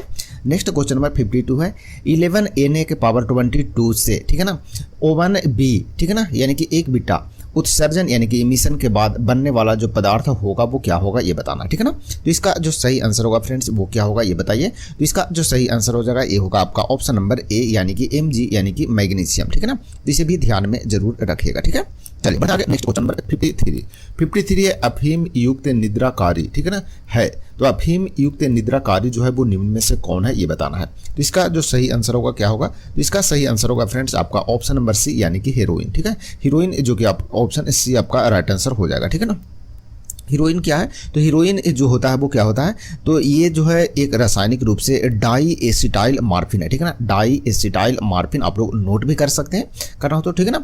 हीरोइन को मुख से यानी कि मुंह से निश्वसन यानी कि सांस के द्वारा या फिर इंजेक्शन के द्वारा भी लिया जा सकता है, ठीक है ना। जैसे जो हीरोइन या फिर जो ड्रग्स यूज करते हैं, देखते हैं ना फिल्म में देखते होंगे कि वो नाक से वो सूंघते हैं, खाते भी हैं, ठीक है। तो इंजेक्शन से भी सभी रूप से इसे ले सकते हैं, यानी कि हालांकि ये खतरनाक चीज़ के अंतर्गत आता है, ठीक है ना। तो इसमें से थोड़ा दूर रहना, ठीक है ना।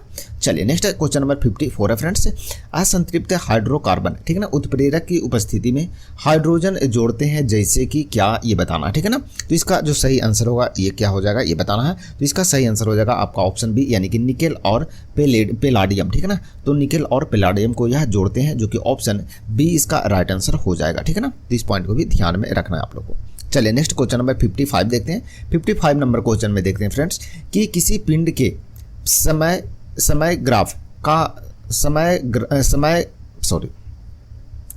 कुछ बेग छूट रहा है, समय आ रहा है दिमाग में, ठीक है ना। तो कभी कभी होता है क्या है ना कि जल्दी जल्दी चलने में दिमाग में कुछ और चलते रहता है और मुंह से कुछ और निकलते रहता है, तो थोड़ा सा ये दिक्कत होता है, तो आप लोग थोड़ा सा एडजस्ट कीजिएगा, ठीक है ना।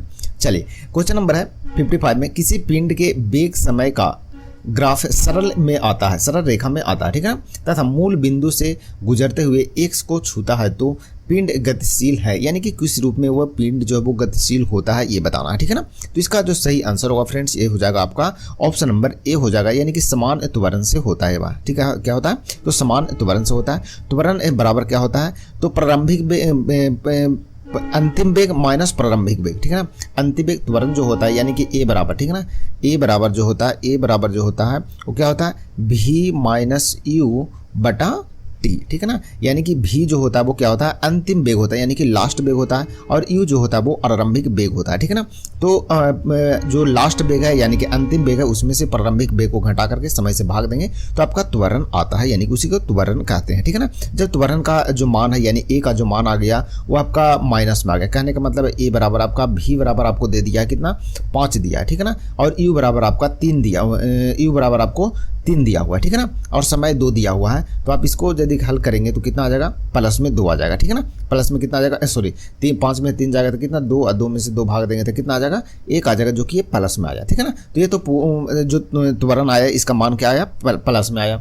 लेकिन उसी प्रकार से यदि a बराबर v माइनस u बटा t है, ठीक है ना, यानी v का मान दिया हुआ है आपको कितना, v का जो मान दिया रहेगा आपको मान के चलिए कि 5 दिया हुआ है, ठीक है ना। और जो u का मान दिया हुआ है, ठीक है ना, u का जो मान दिया है वो 8 दिया हुआ है या फिर 9 दिया हुआ है, ठीक है ना। u का मान कितना 9 दिया हुआ है, यानी कि जो लास्ट वेग है वो 5 है और जो प्रारंभिक वेग था यानी u का मान जो है वो 9 है और समय आपका 2 सेकंड दे दिया है, ठीक है ना। तो इसका जो मान आप निकालेंगे, समय में ट्रेन भी आते रहता है ना, ठीक है। तो इसका जो मान आप निकालेंगे तो आ जाएगा कितना, -4/2, यानी कि इसको कैलकुलेट करेंगे तो -2 आया, ठीक है ना। तो ये जो माइनस में इसका मान आता है यानी कि ऋणात्मक जो वैल्यू आता है यानी त्वरण का मान यानी a का जो वैल्यू है फ्रेंड्स, ये आपका क्या आ गया, माइनस में आ गया, ठीक है ना। a का वैल्यू यदि माइनस में आता है यानी a का वैल्यू जब ऋणात्मक आता है, ठीक है ना, क्या आता है, ऋणात्मक, ठीक है ना, ऋणात्मक, ठीक है ना, ऋणात्मक, तो इसको क्या बोलते हैं, ये मंदक बोलते हैं, क्या बोलते हैं, मंदक, ठीक है ना। तो इस पॉइंट को भी आप लोग ध्यान में जरूर रखें, इसी को समझाने के लिए ये जो है वो अपन लिए थे, मतलब पॉइंट जो लिए थे वो लिए थे, ठीक है ना।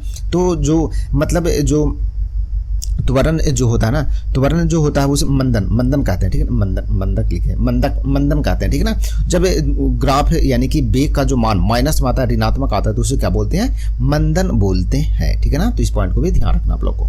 चलिए नेक्स्ट क्वेश्चन देखते हैं 56 नंबर, थोड़ा सा गलबला के इसमें, ठीक है ना, बाकी ठीक है, कोई दिक्कत नहीं है। तो इसमें बस ये ध्यान रखना है कि त्वरण जब निगेटिव होता है यानी उसका मान निगेटिव होता है तो उसे मंदन कहते हैं, ठीक है। क्वेश्चन बनता है कभी कभी। नेक्स्ट है 56 नंबर क्वेश्चन है कि आम का कैरोलिस लिनियस द्वारा सर्वप्रथम व्यक्त किया गया सही लिखित वैज्ञानिक नाम का चयन करना है, ठीक है ना। यानी आम का जो वैज्ञानिक नाम है उसको सही नाम कौन सा है ये आपको चयन करना है इसमें से। तो इसका जो सही आंसर होगा फ्रेंड्स ये क्या होगा, तो इसका जो सही आंसर होगा आपका ऑप्शन नंबर बी यानी कि मैग्नीफेरा इंडिका लीन, ठीक है ना। यानी कि ये जो हो जाएगा आपका ऑप्शन बी जो है इसका सही आंसर हो जाएगा, ठीक है ना। तो इस पॉइंट को भी ध्यान में रखिएगा, ठीक है ना। टोटल इसमें 3 पॉइंट है, देखिए मैग्नीफेरा है, इंडिका है और लीन है। तो मैग्नीफेरा, ठीक है ना, मैग्नीफेरा का मतलब क्या होता है, तो मैग्नीफेरा जो है यानी कि ये जो वैज्ञानिक नाम होता है उसमें सबसे पहला जो वर्ड होता है वो क्या दर्शाता है, तो ये दर्शाता है वंश को, किसका, वंश को। यानी मैग्नीफेरा जो दर्शा रहा है वो क्या दर्शा रहा है, तो ये वंश के बारे में दर्शा रहा है, ठीक है ना। और इंडिका जो है वो क्या दर्शा रहा है, तो इंडिका जो है ये प्रजाति को दर्शाता है, क्या दर्शाता है, ये प्रजाति को दर्शाता है। पहला जो दर्शाता है वो वंश का और दूसरा जो है वो प्रजाति का, और तीसरा ये जो लिखा हुआ है ना लीन जो लिया गया है वो लिनियस से लिया गया है, ये लिनियस है ना, कैरोलिस लिनियस, ठीक है ना, इसी से लीन लिया गया है, ठीक है ना। तो वैज्ञानिक का जो नाम है ना इन्हीं से उठा करके लीन कर लिया गया है, ठीक है ना। तो बाकी इसमें कुछ नहीं, तो पहला और दूसरा ध्यान में रखेगा कि कोई भी वैज्ञानिक नाम रहता है उसमें पहला जो नाम होता है वो क्या होता है, यानी किसको दर्शाता है, तो वो वंश को दर्शाता है, दूसरा जो होता है वो प्रजाति को दर्शाता है फ्रेंड्स, ठीक है ना। तो इस पॉइंट को ध्यान रखें, क्वेश्चन बनता है इससे।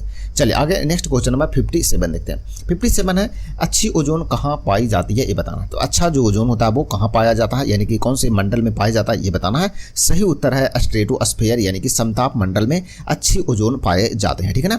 टोटल जो ओजोन होते हैं वो कितने 2 प्रकार के होते हैं, एक होता है गुड ओजोन और एक होता है कितना बैड ओजोन, ठीक है ना। तो गुड ओजोन जो है यानी कि 90% इसका जो मात्रा होता है गुड ओजोन का यानी अच्छे ओजोन का वो समताप मंडल यानी स्ट्रेटोस्फीयर में पाया जाता है, और खराब जो होता है वो 10% है, जो खराब जो ओजोन है वो 10% आपको क्षोभ मंडल में देखने को मिल जाता है, ठीक है ना। तो इस पॉइंट को भी आप लोग ध्यान में जरूर रखिएगा, ठीक है। चलिए बढ़ते हैं आगे नेक्स्ट क्वेश्चन नंबर 58।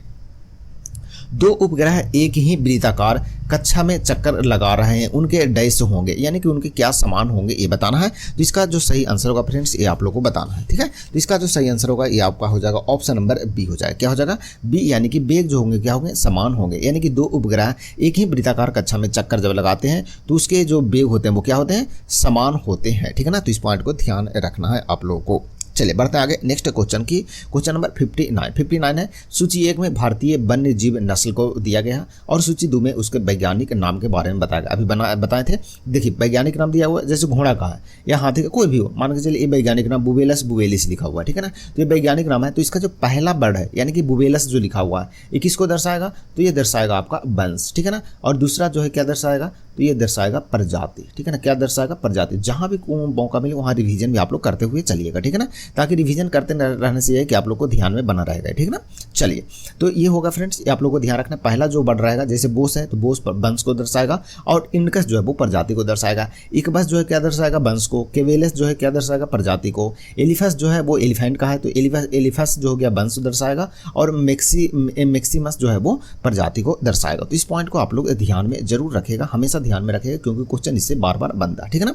चलिए, हाथी का वैज्ञानिक नाम जो होता है क्या होता है, एलिफस मैक्सिमस होता है, यानी कि बी का हो गया आपका चौथा। तो बी का चौथा देखिए किसमें, तो बी का चौथा आपका B number option, C number option, यानी कि ऑप्शन ए और ऑप्शन डी तो आपका ऐसे ही समाप्त हो चुका है, ठीक है ना। घोड़े का, चलिए, जो घोड़ा का जो वैज्ञानिक नाम होता है वो क्या होता है ये बताना। तो घोड़ा का होता है इक्बस कैवेलस, ठीक है ना। इक्बस कैवेलस, यानी कि बी ए का हो गया तीसरा, इक्बस कैवेलस, जिसमें इक्बस जो है वो वंश का और कैवेलस प्रजाति को दर्शाएगा। तो घोड़ा का हो गया ए का तीसरा, यानी ए का तीसरा किस में, तो ए का तीसरा सभी में, यानी कि बी और सी दोनों में, ठीक है। चलिए, यहाँ भी ठीक है। आगे हाथी का देख लीजिए, गाय का बोस इंडिकस, ठीक है ना। गाय का क्या है, बोस इंडिकस, यानी बोस है गाय, क्या है, बोस है। तो गाय का बोस इंडिकस है, तो गाय का हो गया यानी सी का दूसरा। सी का दूसरा देखिए किसमें, सी का जो दूसरा है ये आपको मिलेगा सिर्फ ऑप्शन नंबर सी में ही देखने को मिल जाएगा, ठीक है ना। तो आपका यहीं से हो गया कनेक्ट, यानी कि सही आंसर ये हो जाएगा, आपका ऑप्शन सी हो जाएगा, ठीक है। नेक्स्ट है सुमेलित एक और सूची दो को भी सुमेलित फिर से करना है। सबसे विषैली मछली कौन आता है, ठीक है ना। तो सबसे विषैली जो मछली है वो स्टोन मीन है, ठीक है ना। स्टोन मीन, इसका मतलब हो गया कि ए का तीसरा किसमें, तो सभी ए में तीसरा ही शुरू हो रहा है, ठीक है ना। चलिए, उसके बाद फिर क्या है, तो सबसे बड़ा विषाणु, तो सबसे बड़ा जो विषाणु है वो कौन है, तो पॉक्स, ठीक है ना। सबसे बड़ा विषाणु कौन है, पॉक्स, यानी कि बी का दूसरा हो गया। बी का दूसरा का मतलब हो गया ऑप्शन बी और ऑप्शन डी आपका कट गया, ठीक है ना। उसके बाद सबसे ऊंची स्थानी किसका होता है, तो ये जिराफ का होता है, जो कि ऑप्शन डी चौथा नंबर इसका हो जाएगा, तो सी का चौथा हो जाएगा, ठीक है ना। तो सी का चौथा का मतलब हो गया कि आपका ऑप्शन ए में सी का चौथा, बाकी किसी में नहीं है, ठीक है ना। तो ऑप्शन ए जो है इसका सही आंसर हो जाएगा, ठीक है ना। और उसके बाद एक और बच गया डी का पहला, यानी कि सबसे छोटा जंतु कौन है, तो अमीबास हो जाएगा, जो कि ऑप्शन ए ऑप्शन मतलब सूची एक में दिया गया, ठीक है। चलिए, तो ये इस प्रकार से आप इसे बनाइएगा, और इसका सही जो उत्तर होगा उसके बाद फिर आप लोग इसको मिलान करके उसके बाद सही चीज़ों को आप रिविजन भी करते रहेंगे। चलिए, नेक्स्ट है 61 नंबर क्वेश्चन। 61 है, बोल रहा है कि दो दिए गए वर्ग में अति व्यापित होते हैं, ठीक है ना। ये दोनों जो चित्र है वो अति व्यापित, यानी एक दूसरे में मिला दिया जाए तो कौन सा विकल्प जो है वो बनेगा ये बताना, ठीक है ना। चलिए, तो इसका जो सही उत्तर हो जाएगा फ्रेंड्स, ये आपका ऑप्शन बी बन जाएगा, यानी कि दोनों को आप मिलाएंगे, यानी कि ये वाली जो पिक्चर उसको आप यहाँ पर रख देंगे तो आपका जो बी है ना ये बन जाएगा। देखिए, यहाँ पर एक ये डंडा और एक ये डंडा जो कि बी में बन रहा है, ठीक है। उसके बाद ये और ये दोनों तो सेम एक ही में घुस जाएगा, तो ये हो जाएगा, और ये रखेंगे और ये वाली इसमें रखेंगे तो ऊपर भी और नीचे भी दोनों बन जाएगा, ठीक है ना। तो ऊपर नीचे देखिए इसमें नहीं बन रहा है, तो ऑप्शन डी तो कट गया, ठीक है। इसमें जो बन रहा है ये बन रहा है क्या, ये वाली देखिए, ये वाली जो नीचे वाली है और नीचे वाली जो है वो इसमें बन रहा है, इसमें वो इस रूप में नहीं बन रहा है, इसमें देखिए अलग बन रहा है, इसमें ये इस रूप में बन रहा है। तो ये आपका ऑप्शन ए नहीं होगा, और ऑप्शन जो सी है ये कट जाएगा। किस प्रकार से ये कट जाएगा, इसमें और इसमें यदि आप मिलाइएगा ना, ये दोनों जब आप मिलाएगा तो ये जो बन रहा है, ठीक है ना, तो ये इसमें ये नहीं बन रहा है, ठीक है ना। तो ऑप्शन सी भी इसका कट जाएगा, जो कि ऑप्शन बी में पूरा बन रहा है, ठीक है। तो ऑप्शन बी जो है इसका सही आंसर हो जाएगा, ठीक है ना। ऑप्शन बी इसका राइट आंसर है, ध्यान रखिएगा। चलिए, बढ़ते हैं आगे। नेक्स्ट बोल रहा है कि दी गई त्रिभुज में जो ये त्रिभुज है उसमें टोटल दी गई आकृति दिया गया है, इसमें टोटल त्रिभुज की संख्या कितना है ये बताना है। तो इसमें टोटल जो त्रिभुज बनेंगे वो कितना बनेगा, एक ये बन गया, और एक बड़ा वाला लेंगे तो हो गया कितना, एक है, एक दो, और एक ये लेंगे तो तीन, और एक सबसे बड़ा वाला ले लेंगे तो चार, यानी कि टोटल 4 त्रिभुज बनेगा, जो कि ऑप्शन 20 का सही आंसर हो जाएगा। नेक्स्ट है जो ये प्रकार का आपका अवयव दिया गया है, अवयव 1 है, अवयव 2 है, ठीक है ना। उसे बोला है TECT को क्या लिखा जाएगा ये बताना, ठीक है ना। तो TECT को क्या लिखा जाएगा ये आपको मिलान करके लिखना पड़ता है, यानी कि मिलान करके देखना पड़ेगा, ठीक है। तो बाई ऑप्शन इसको बनाना पड़ता है। तो देखिए, टी के लिए पहला जो ऑप्शन है, सबसे पहले इसमें देखते हैं ऑप्शन सी से ही, सी या बी जो ज़्यादातर राइट आंसर होता है, तो सी को पहले चेक करते हैं, उसके बाद फिर बी को चेक करेंगे, ठीक है ना। तो चलिए सी को चेक करते हैं। तो टी के लिए कितना है, 88 है। तो टी के लिए देखिए 88 किस में लिखा हुआ है, 88 आपको इसमें मिलेगा, तो 88 क्या टी के लिए है, जी हाँ टी यहाँ है, तो देखिए 88 टी के लिए है, तो यानी कि अभी तक सही है। उसके बाद ई के लिए, ई इसमें मिलेगा, ई आपको इसमें मिलेगा, जो कि कितना है 86 है ई के लिए, ठीक है। 86 का मतलब इसमें मिलेगा, देखिए 8 हो गया और ए हो गया 6, यानी कि ई के लिए भी 86 मिलेगा, ठीक है। उसके बाद फिर 13 है, ठीक है ना, 13 जो कि सी के लिए, 13 तो किस में मिलेगा, इसमें मिलेगा, तो देखिए एक यहाँ हो गया और 3 यहाँ हो गया और सी यहाँ है, ठीक है ना। तो इस सी के लिए भी 13 मिल रहा है, जो कि अभी तक सही चला। टी हो गया, टी के लिए फिर से देखते हैं कितना 68 है, 68 6 हो गया, और ये 8 हो गया और यहाँ पर ये टी हो गया, ठीक है ना, यानी कि 68, यानी कि सी का जो ऑप्शन है वो सभी मिल रहा है, यानी इसका मतलब है कि ऑप्शन सी ही इसका जो है वो सही आंसर हो गया, ठीक है ना। बाकी की चेक करने की जरूरत नहीं, क्योंकि एक में चेक कर लिए मिल गया वो। चलिए क्वेश्चन नंबर 64 देखते हैं। 64 नंबर क्वेश्चन है फ्रेंड्स, इसका क्या सही आंसर होगा। बोल रहा क्या कि दी गई आकृतियों में से, ठीक है ना, उत्तर आकृति को चुनिए जो प्रश्न आकृति में निहित है। प्रश्न आकृति में जिसमें निहित है वो उत्तर को आपको चूज करना है, ठीक है ना। तो ये आपको देखिए इस प्रकार से आपका दिया गया है ना, ये और ये, ठीक है ना, जो कि आपका ऑप्शन बी में मिल जाएगा। देखिए ये मिल रहा है, ठीक है ना, ये मिल गया, उसके बाद फिर ये मिल गया, उसके बाद फिर ये मिल रहा है, ठीक है ना, जो कि ऑप्शन बी में आपका मिल रहा है, जो कि ऑप्शन बी इसका सही आंसर हो जाएगा। तो चित्र वाले क्वेश्चन है तो आप लोग ध्यान रखिएगा, बनाइएगा, और इस प्रकार से आप बनाते जाएंगे तो आपको ज़्यादातर ईजी रहेगा, प्रैक्टिस करते रहेंगे तो, ठीक है ना। चलिए तो ऑप्शन बी जो है इसका सही आंसर हो जाएगा। चलिए बढ़ते हैं आगे, नेक्स्ट क्वेश्चन नंबर 65 को। 65 नंबर क्वेश्चन आपको ये आपका समीकरण दे दिया है। बोल रहा है प्लस का मतलब गुना है, भाग का मतलब प्लस है, गुना का मतलब माइनस है, माइनस का अर्थ है भागा है। तो इतना समीकरण को हल करेंगे तो कौन सा सही आंसर आएगा ये आप लोग को अटेम्प्ट करना है। चलिए बना लेते हैं। क्वेश्चन आपको दिया हुआ है 54, ठीक है ना, 54 हो गया, 3 हो गया, 6 हो गया, 2 हो गया और 6 हो गया, ठीक है, इस प्रकार से आपका लिखा हुआ है। बोल रहा है प्लस का मतलब गुना है, तो प्लस यहाँ है तो यहाँ गुना कर दिए। फिर माइनस है तो माइनस का मतलब क्या है, माइनस का अर्थ है क्या भागा, तो माइनस का अर्थ भागा यहाँ पर कर दिए, ठीक है ना। उसके बाद फिर है क्या भाग, भाग का अर्थ क्या है प्लस है, तो भाग का अर्थ यहाँ पर हम प्लस कर दिए। उसके बाद फिर गुना, गुना का अर्थ माइनस, माइनस बोल रहे तो यहाँ पर माइनस कर, बस इसी को हल करना है। तो इसको हल करिएगा तो हो जाएगा कितना, 54 गुने 3 भागा 1/6 हो जाएगा, प्लस 2 माइनस 6 हो जाएगा। इसको काट दीजिएगा तो हो जाएगा कितना, 3 दूनी 6 और ये कट जाएगा तो 27 दूनी 54, 27 दो 29, 29 में 6 जाएगा तो कितना बचेगा, 29 में से 6 घटाएंगे तो आपको 23 बचेगा, जो कि ऑप्शन डी इसका सही आंसर हो जाएगा, ठीक है। चलिए नेक्स्ट है पूरा शब्दकोश, यानी कि डिक्शनरी में आने वाले क्रम के अनुसार शब्द को कुछ चूज करना, ठीक है ना। तो डिक्शनरी में खोजेंगे तो सबसे पहले कौन सा शब्द आएगा, उसके बाद कौन सा आएगा, उसके बाद कौन सा आएगा, ये चूज करना है। इस प्रकार से आपको हल करना है, ठीक है। चलिए तो सबसे पहले डी तो सब में है ही, तो डी सब में हो गया। देखिए डी के बाद क्या आएगा, ए आएगा, तो डी के बाद ए आएगा, तो 1 में और 5 में देखते हैं तो डी आ गया, ए आ गया, ए आ गया। उसके बाद फिर आर आ रहा है, फिर डब्ल्यू आ रहा है, तो आर पहले आएगा, यानी कि 5 आएगा, उसके बाद फिर 1 आएगा। तो 5 और 1 देख लेते हैं, तो 5 और 1 सभी में है, ठीक है ना। तो सबसे पहले आ गया 5 आ गया, फिर 1 आ गया, यानी 5 और 1 का कहानी आपका खत्म हो गया। उसके बाद फिर देखिए डी ई, ठीक है ना। उसके बाद एस सभी में है, फिर उसके बाद आई है, ठीक है ना, आई पहले आ जाएगा, तो आई पहले आएगा, इसका मतलब हो जाएगा 3 पहले। उसके बाद फिर 3 का फिर आपका कहानी खत्म। उसके बाद फिर डी ई एस हो गया। उसके बाद फिर पी आएगा, यानी 4 आएगा। उसके बाद फिर 2 आएगा, यानी कि 51 342 देखिए किस में है, 51 342, जो कि ऑप्शन सी इसका सही आंसर हो जाएगा फ्रेंड्स, ठीक है। चलिए नेक्स्ट देखते हैं। क्वेश्चन है 67, बोल रहा है कि निम्नलिखित प्रश्न में से दिए गए विकल्पों को लुप्त संख्या को ज्ञात करना है, यानी कि ये जो लुप्त संख्या आपका है ना, यहाँ पर क्या आएगा ये आपको बताना है, ठीक है ना। चलिए तो देखते हैं। इसमें देखिए 30 से हो गया क्या, 29 हो गया, माइनस 1 की कमी हो गया, फिर हो गया 29 से 27 -2 का हो रहा है, या उसी प्रकार से कितना हो जाएगा, -3 का हो जाएगा, फिर -4 का हो जाएगा, फिर -5 का हो रहा है, ठीक है। देखिए -3 करेंगे, 27 में -3 करेंगे तो कितना आ जाएगा, 24, जो कि ऑप्शन सी इसका सही आंसर हो जाएगा, ठीक है। तो -1 2 3 4 5 घटते हुए जा रहा है वो, ठीक है। चलिए नेक्स्ट 68 नंबर क्वेश्चन है। 68 नंबर है, दिए गए जो अनुक्रम आपका ABCD का दिया हुआ है, तो बोल रहा है आगे का जो अनुक्रम क्या आएगा ये आपको चूज करना है। जैसे ए हो गया, ए के बाद 5 हो गया, यानी कि 4 की वृद्धि, 5 के बाद 4 का वृद्धि, फिर 9 हो गया, 9 4 13 13 4 17, 17 में कौन आता है, क्यू आता है, तो 17 में क्यू आपका पहले हो गया। उसके बाद फिर बी के बाद हो गया 6, बी के बाद एफ मतलब 4 की वृद्धि, 6 4 10 10 4 14 14, और फिर 4 करेंगे तो कितना 18, 18 में कौन आता है, आर आता है, यानी कि क्यू और आर हो जाएगा, जो कि ऑप्शन बी इसका सही आंसर होगा, ठीक है। चलिए नेक्स्ट 69 नंबर क्वेश्चन है कि निम्नलिखित प्रश्न में दिए गए विकल्पों में से विषम जो शब्द है उसको चूज करना है, यानी कि चुनना है, ठीक है। तो बीजगणित हो गया, ज्यामिति हो गया, त्रिकोणमिति हो गया, भौतिक विज्ञान हो गया। इसमें जो भिन्न है वो कौन है, तो सिंपल से है कि इसमें जो भिन्न है आपको कौन सा मिल जाएगा, भौतिक शास्त्र भिन्न है, क्योंकि बाकी सभी गणित की चैप्टर का नाम है, जबकि भौतिक विज्ञान है जो कि साइंस का चैप्टर है, ठीक है, टॉपिक है मतलब विषय है, ठीक है। तो ऑप्शन डी जो है वो क्या हो जाएगा, अलग हो जाएगा। नेक्स्ट है क्वेश्चन नंबर 70, बोल रहा है कि विषम शब्द को चूज करना, यानी कि निम्न में कौन जो है वो अलग होगा ये बताना है, ठीक है ना। तो इसमें कौन सी अलग है, सिंपल सी इस प्रकार का क्वेश्चन रहेगा। तो आप सबसे क्या करना है कि सभी को जोड़ना है। देखिए 3 2 5 1 6 6 5 11 आ रहा है, यानी कि अभी तक ये सही है। आगे पर देखते हैं तो 4 3 7 7 7 9 7 16 16 और 6 22 होना चाहिए था, यहाँ पर 23 लिखा, जो कि ये गलत दिख रहा है। आगे देख लेते हैं, सभी को चेक करते हैं तो हो जाएगा क्या, 6 3 9 9 4 13 13 1 14, जो कि 14 सही है। 3 2 5 1 6 6 7 13, यानी कि भी सही, यानी कि विषम कौन आ गया, तो विषम जो हो गया वो ऑप्शन बी आपका विषम हो गया, ठीक है ना।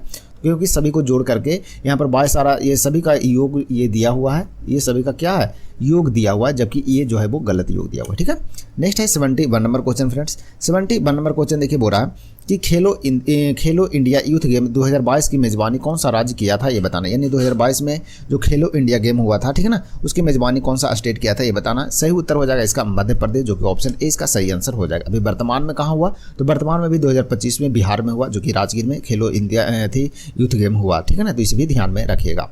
नेक्स्ट क्वेश्चन है सिग्मो उत्सव किस राज्य में मनाया जाता है बताना है। सिग्मो उत्सव है फ्रेंड्स, ये आपको कहाँ मनाया जाता है, ये आपको गोवा में मनाया जाता है। गोवा में एक प्रसिद्ध नदी है जिसका नाम है मांडवी रिवर। ठीक है ना, ध्यान रखिएगा, बहुत बार क्वेश्चन बनता है। तो ऑप्शन बी जो इसका सही आंसर है, तो कुछ पॉइंट आ जाते हैं, ये भी आप लोग को ध्यान में रखना है। ठीक है ना, तो गोवा ध्यान में रखना आप लोगों को। ठीक है ना, गोवा का फेमस जो क्या है त्यौहार है, जैसे कि आपका क्रिसमस हो गया, वहाँ पर एक प्रसिद्ध क्या है क्या बोलते हैं, क्रिसमस के लिए मनाया जाता है ना, तो प्रसिद्ध वहाँ पर एक चर्च भी देखने को मिल जाएगा। ठीक है ना, तो गोवा में बहुत फेमस जगह भी है, तो वास्को डी गामा एक जगह भी है, वहाँ पर स्टेशन का नाम है। ठीक है ना, तो ध्यान रखिएगा, कुछ इंपॉर्टेंट पॉइंट है उसे भी ध्यान रखना गोवा के बारे में। भारत का सबसे छोटा स्टेट है गोवा। ठीक है ना, क्षेत्रफल की दृष्टिकोण से देखा जाए तो सबसे छोटी स्टेट कौन है, तो गोवा। ठीक है ना, तो ध्यान रखिएगा, गोवा के चारों ओर गोवा एक समुद्री तटीय राज्य भी है, इसे भी ध्यान रखिएगा, क्योंकि भारत के जब समुद्री तट के राज्य को गिनती करते हैं तो गोवा छूट जाता है, क्योंकि वो छोटा इसीलिए। ठीक है ना, लेकिन उसको भी ध्यान रखेगा, उसको भी गिनना। ठीक है,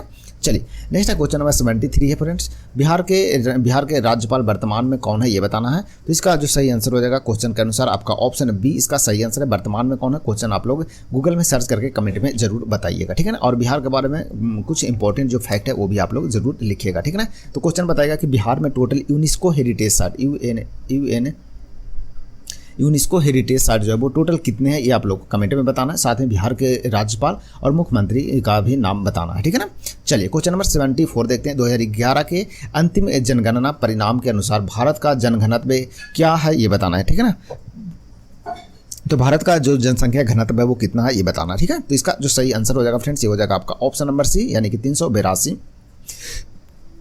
यानी 1 वर्ग किलोमीटर में जो भारत में लोग रहते हैं वो कितना रहते हैं, 382 लोग रहते हैं। ठीक है ना, भारत में सबसे अधिक जनसंख्या घनत्व कौन से राज्य का है, तो सबसे अधिक जो है वो आपका बिहार का है। ठीक है ना, सबसे अधिक इसका है बिहार का है। कितना है, तो 1106 है। ठीक है ना, 1106, यानी कि बिहार में 1 वर्ग किलोमीटर में जो लोग रहते हैं 1106 लोग रहते हैं। और सबसे कम आपका अरुणाचल प्रदेश में मिलेगा। ठीक है ना, सबसे कम अरुणाचल प्रदेश में मिलेगा। कितना, तो मात्र 17 रहते हैं 1 वर्ग किलोमीटर में। ठीक है ना, तो ये कुछ पॉइंट है, इसे भी आप लोग ध्यान में रखिएगा। ठीक है, चलिए नेक्स्ट क्वेश्चन नंबर 75 देखते हैं फ्रेंड्स। साहित्य का नोबेल पुरस्कार 2022 से सम्मानित किसे किया गया था ये बताना है। यानी कि 2022 में जो साहित्य का नोबेल पुरस्कार मिला वो किन्हें मिला था ये बताना है। तो इसका जो सही आंसर होगा फ्रेंड्स, ये हो जाएगा आपका क्या हो जाएगा, एनी एर्नाक्स। ठीक है ना, जो कि ऑप्शन बी इसका राइट आंसर हो जाएगा। ठीक है ना, इस पॉइंट को भी आप लोग ध्यान में जरूर रखिएगा। ठीक है, चलिए तो ये कहाँ के थे, तो ये थे स्वीडन के, तो इन्हें भी ध्यान में रखिएगा। नेक्स्ट क्वेश्चन देखते हैं, क्वेश्चन नंबर 76 है। मिस यूनिवर्स 2022 का खिताब किसने जीता ये बताना है। तो 2022 में मिस यूनिवर्स का जो खिताब है वो किसके द्वारा जीता गया, सही आंसर है आर बोनी ग्रेवियल के द्वारा, जो कि ऑप्शन सी इसका सही आंसर होगा। नेक्स्ट है question number 77, a little book of India पुस्तक के लेखक कौन है ये बताना। ठीक है ना, a little book of India पुस्तक के लेखक कौन है, जो कि 77 नंबर क्वेश्चन है। तो इसका जो सही आंसर होगा फ्रेंड्स, ये होगा रस्किन बॉन्ड। ठीक है ना, रस्किन बॉन्ड, जो कि ऑप्शन 20 का सही आंसर होगा, ध्यान में रखना। ठीक है ना, तो इस क्वेश्चन को ध्यान में रखना, क्वेश्चन इससे बनता है। ठीक है ना, द ब्लू अम्ब्रेला भी इन्हीं के द्वारा लिखा गया पुस्तक है। ठीक है ना, तो इसे भी ध्यान रखिएगा। डोनाल्ड ट्रंप जो कि अभी वर्तमान में अमेरिका के राष्ट्रपति हैं। ठीक है ना, चलिए नेक्स्ट है क्वेश्चन नंबर 78 है। 78 नंबर क्वेश्चन देखते हैं। संयुक्त राष्ट्र, ठीक है ना, संयुक्त राष्ट्र सर्वोच्च पर्यावरण पुरस्कार चैंपियन ऑफ द अर्थ 2022, ठीक है ना, चैंपियन ऑफ द अर्थ पुरस्कार जो कि 2022 से सम्मानित किसे किया गया है ये बताना है। तो इसका जो सही आंसर हो जाएगा ये हो जाएगा आपका क्या, तो इसका सही आंसर है आपका ऑप्शन नंबर बी, यानी कि पूर्णिमा देवी बर्मन को किया गया, जो कि ऑप्शन 20 का सही आंसर हो जाएगा। ठीक है ना, तो इसे भी ध्यान रखेगा। और संयुक्त राष्ट्र के सर्वोच्च पर्यावरण पुरस्कार ये है, ठीक है ना, चैंपियन ऑफ द अर्थ पुरस्कार है, जो कि भी पूर्णिमा देवी बर्मन को दिया गया था। ठीक है ना, तो ध्यान रखिएगा। चलिए नेक्स्ट देखते हैं question number 79। International union for conservation of nature, ठीक है ना, IUCN ने हिमालय में पाए जाने वाले किन औषधीय पौधों को अपने रेड लिस्ट में जोड़ा है ये बताना, ठीक है ना। तो इसका नाम बताना। इसका सही उत्तर होगा उपयुक्त में सभी, यानी कि ऑल ऑफ दीज, यानी कि सभी जो पौधा लिखा हुआ है ना ये सभी के सभी रेड लिस्ट में आ गया, IUCN के रेड लिस्ट में, ठीक है ना। तो ध्यान रखेंगे। नेक्स्ट क्वेश्चन नंबर 80 देखते हैं कि नीति आयोग के पूर्णकालिक सदस्य के रूप में किसे नियुक्त किया गया है ये बताना है। तो नीति आयोग के पूर्णकालिक सदस्य के रूप में किसे नियुक्त किया गया है, सही आंसर हो जाएगा इसका अरविंद बिरमानी को, ठीक है ना। अरविंद बिरमानी जो कि ऑप्शन ए इसके सही उत्तर हो जाएंगे, तो इसे भी ध्यान में रखना है। वर्तमान में नीति आयोग के अध्यक्ष कौन है, तो अध्यक्ष तो प्रधानमंत्री होते हैं, ठीक है ना, और उपाध्यक्ष हैं सुमन बेरी, ठीक है ना। तो इसे भी ध्यान रखिएगा, ठीक है ना। और वर्तमान में CEO कौन है, तो बी आर सुब्रमण्यम जी हैं वर्तमान में कौन नीति आयोग के CEO, ठीक है ना। और इसका स्थापना कब हुआ था नीति आयोग का ये बताना है, जो कि आपको क्या हुआ, नीति आयोग जो है वो योजना आयोग के स्थान पर आया, तो कब बना है इसे भी आप लोग कमेंट में जरूर बताएंगे, ठीक है ना। चलिए बढ़ते हैं आगे। नेक्स्ट क्वेश्चन नंबर 81 की ओर। 81 नंबर क्वेश्चन देखिए है, राष्ट्रपति भवन जो कि आपको दिल्ली में मिलेगा में बने ऐतिहासिक मुगल गार्डन का नाम बदलकर क्या नया नाम रखा गया है ये बताना, ठीक है ना। तो मुगल गार्डन जो कि आपको दिल्ली के राष्ट्र भवन में देखने को मिलेगा उसका नया नाम बदल करके क्या किया गया है ये बताना है। तो इसका जो सही आंसर हो जाएगा ये हो जाएगा आपका अमृत उद्यान रखा गया है, जो कि ऑप्शन ए इसका सही आंसर हो जाएगा, ठीक है ना। अमृत उद्यान इसका नाम चेंज करके रख दिया गया है, ठीक है। चलिए नेक्स्ट क्वेश्चन नंबर 82 देखते हैं। उत्तर भारत की सबसे बड़ी, ठीक है ना, तैरती सौर परियोजना का उद्घाटन कहाँ किया गया है ये बताना है। तो उत्तर भारत की सबसे बड़ी तैरती सौर परियोजना का उद्घाटन कहाँ पर किया गया, इसका सही उत्तर हो जाएगा आपका ऑप्शन नंबर सी, यानी कि धनास झील, जो कि ऑप्शन है सी इसका राइट आंसर हो जाएगा, ठीक है ना। तो धनास झील में किया गया है। धनास झील जो कि आपको कहाँ मिलेगा, ये आपको चंडीगढ़ में देखने को मिलेगा, ठीक है ना। तो इस पॉइंट को भी आप लोग ध्यान में जरूर रखिएगा, ठीक है। चलिए बढ़ते आगे। नेक्स्ट क्वेश्चन नंबर 83 की ओर बढ़ते हैं फ्रेंड्स। 83 नंबर क्वेश्चन है कि डैश का उद्देश्य देश में पंचायती राज संस्थाओं को बढ़ावा देना है, यानी कि किसका उद्देश्य है कि देश में पंचायती राज की जो संस्था है ना उसको बढ़ावा देने का कार्य करता है। तो इसका सही जो आंसर है यह हो जाएगा आपका 73वां संविधान संशोधन 1992 के थ्रू, ठीक है ना। तो ये आपका सही आंसर हो जाएगा, ऑप्शन नंबर ए हो जाएगा, ठीक है। चलिए नेक्स्ट क्वेश्चन नंबर 84 है, अध्यापक मनुष्य और कुत्ते में कौन सा जो सही निरूपण करेगा, यानी सही डायग्राम जो बनेगा वो क्या बनेगा ये बताना, ठीक है। तो सभी के सभी जो अध्यापक है ना वो किस में आएंगे, तो सभी के सभी अध्यापक जो आएंगे वो किस में आएंगे, मनुष्य के अंतर्गत, लेकिन कुत्ता जो है वो अलग प्राणी के अंतर्गत आएगा, यानी कि इस प्रकार का डायग्राम बन जाएगा, जो कि ऑप्शन सी इसका सही आंसर हो जाएगा।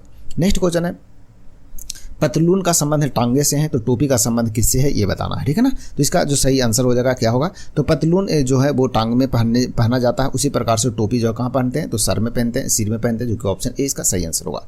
नेक्स्ट है 86 है, बोला क्या कि जो प्रश्नवाचक चिन्ह है यहाँ पर क्या आएगा ये बताना है, ठीक है ना। तो 122 कैसा है, तो 11 का स्क्वायर कितना आ जाएगा, 11 का स्क्वायर प्लस 1 करेंगे तो 122 आ जाएगा। उसी प्रकार से 12 का स्क्वायर प्लस 1 करेंगे तो 145 आ जाएगा, जो कि ऑप्शन बी इसका सही आंसर होगा। नेक्स्ट है 87 नंबर क्वेश्चन, बोल रहा है आगे जो स्थान पर ये क्या आएगा, प्रश्नवाचक चिन्ह के स्थान पर क्या आएगा ये आप लोग को बताना है, ठीक है। चलिए तो ए से देखिए जेड हो गया, यानी ए का उल्टा है, तो एम का उल्टा क्या हो जाएगा, एम आता है कितना में 13 में, 13 का उल्टा क्या हो जाएगा, 27 में 13 घटा दीजिएगा तो 14, जो कि एन आ जाएगा, ठीक है ना। तो एन देखिए ऑप्शन नंबर सी में है, जो ऑप्शन सी एक ही में से आपका पता चल जाएगा, यानी कि कितना हो जाएगा, एम हो जाएगा, जो कि ऑप्शन सी इसका सही आंसर होगा, ठीक है। नेक्स्ट क्वेश्चन नंबर 88 है फ्रेंड्स, बोला क्या निम्नलिखित विकल्पों में से वह शब्द को चूज करें, ठीक है ना, यानी कि चुनिए शब्द के अक्षरों का प्रयोग करके नहीं बनाया जा सकता है, यानी कि डिसऑनेस्ट लिखा हुआ, इससे कौन सा शब्द जो है वो चारों में से नहीं बनेगा ये बताना, ठीक है। चलिए देखते हैं, NOAC देखिए एन है, ओ है, एस है, ई है, यानी कि नोच तो बन रहा है, यानी कि ये तो बन रहा है, ठीक है। HOST यानी कि होस्ट भी बन रहा है, NEST भी बन रहा है, यानी कि TOAST ए पर यहाँ पर कहीं पर है, डिसऑनेस्ट में ए कहीं नहीं है, यहाँ पर ए है, ठीक है ना, यानी कि ए वाली शब्द जो है वो नहीं बनेगा, जो कि ऑप्शन डी जो है इसका सही आंसर हो जाएगा, ठीक है ना। तो ऑप्शन डी क्यों नहीं बन पाएगा, क्योंकि इसमें ए स्थित है, इसमें ए नहीं है, ठीक है ना। तो ऑप्शन डी इसका सही आंसर है।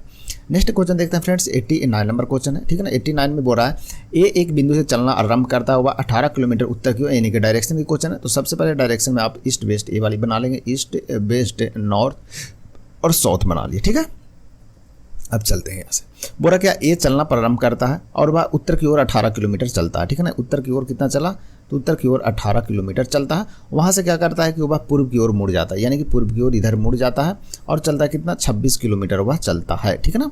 उसके बाद फिर वह दक्षिण की ओर मुड़ता है, 24 किलोमीटर चलता है, फिर दक्षिण की ओर मुड़ता है और कितना चलता है 24 किलोमीटर वो चलता है, ठीक है ना, 24 किलोमीटर चलता है। फिर वह पश्चिम की ओर मुड़कर 28 किलोमीटर फिर चलता है। अब पश्चिम की ओर फिर मुड़ा, फिर चला कितना 28 किलोमीटर, ये चला पश्चिम की ओर मुड़ करके, ठीक है ना।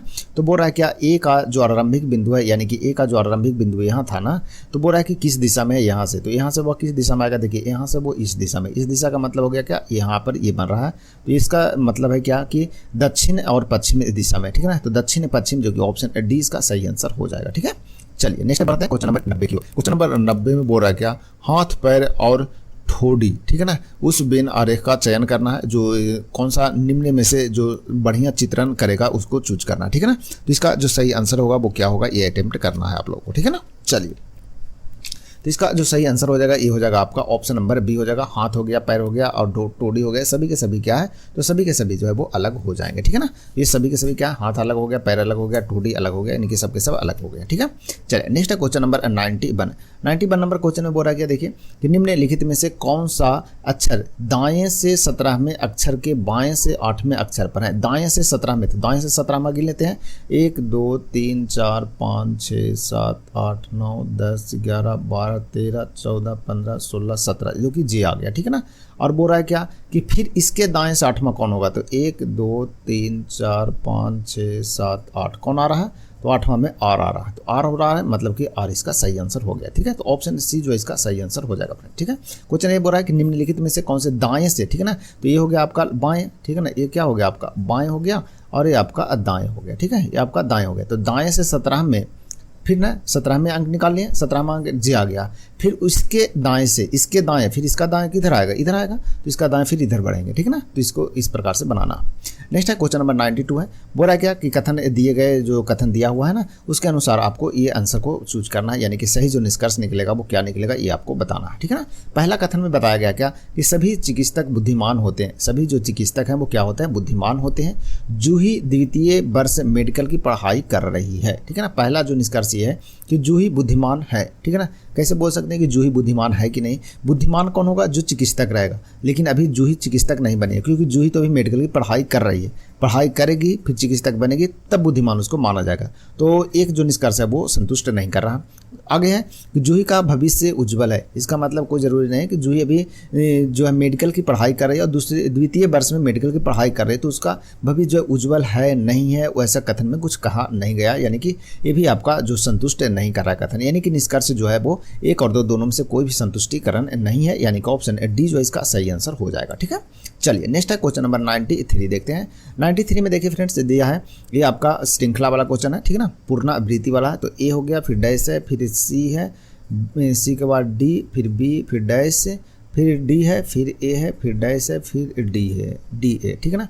डी ए हो गया, एक बार हो गया, डी ए 2 बार, एक बार डी ए, फिर तीसरा बार फिर डी ए है, डी ए हो गया और फिर डैश, फिर सी है, ठीक है ना, फिर यहाँ पर सी हो गया, ठीक है। चलिए इस प्रकार से ये लिखा गया है।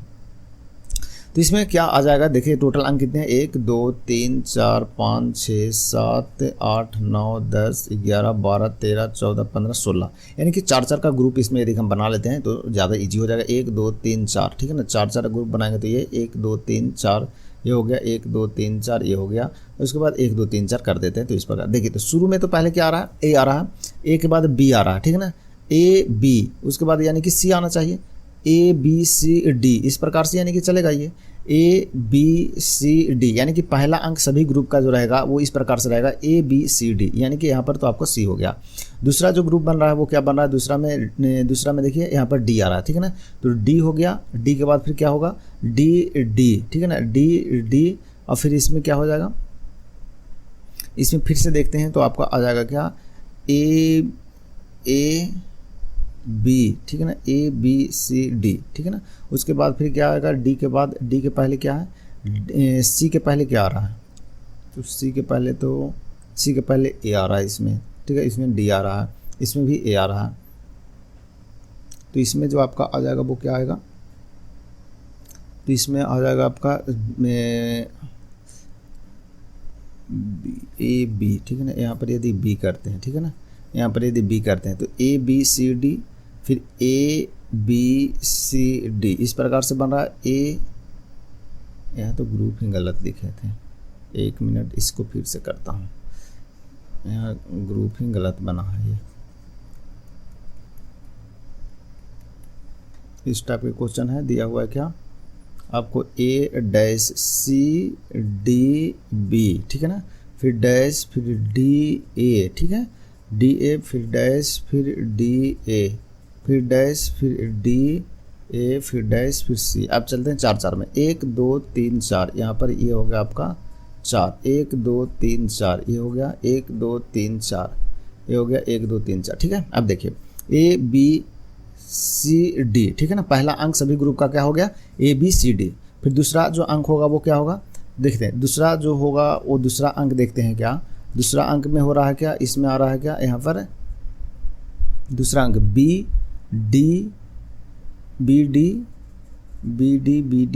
ठीक है ना, BD, CD, यहाँ पर हो जाएगा आपका C यदि करते हैं, ठीक है ना, ACD, नहीं, सॉरी, 1 मिनट, इसको B यहाँ पर करते हैं। देखिए 1 मिनट, यहाँ पर यदि B करते हैं तो ABCD, ठीक है ना, ABCD,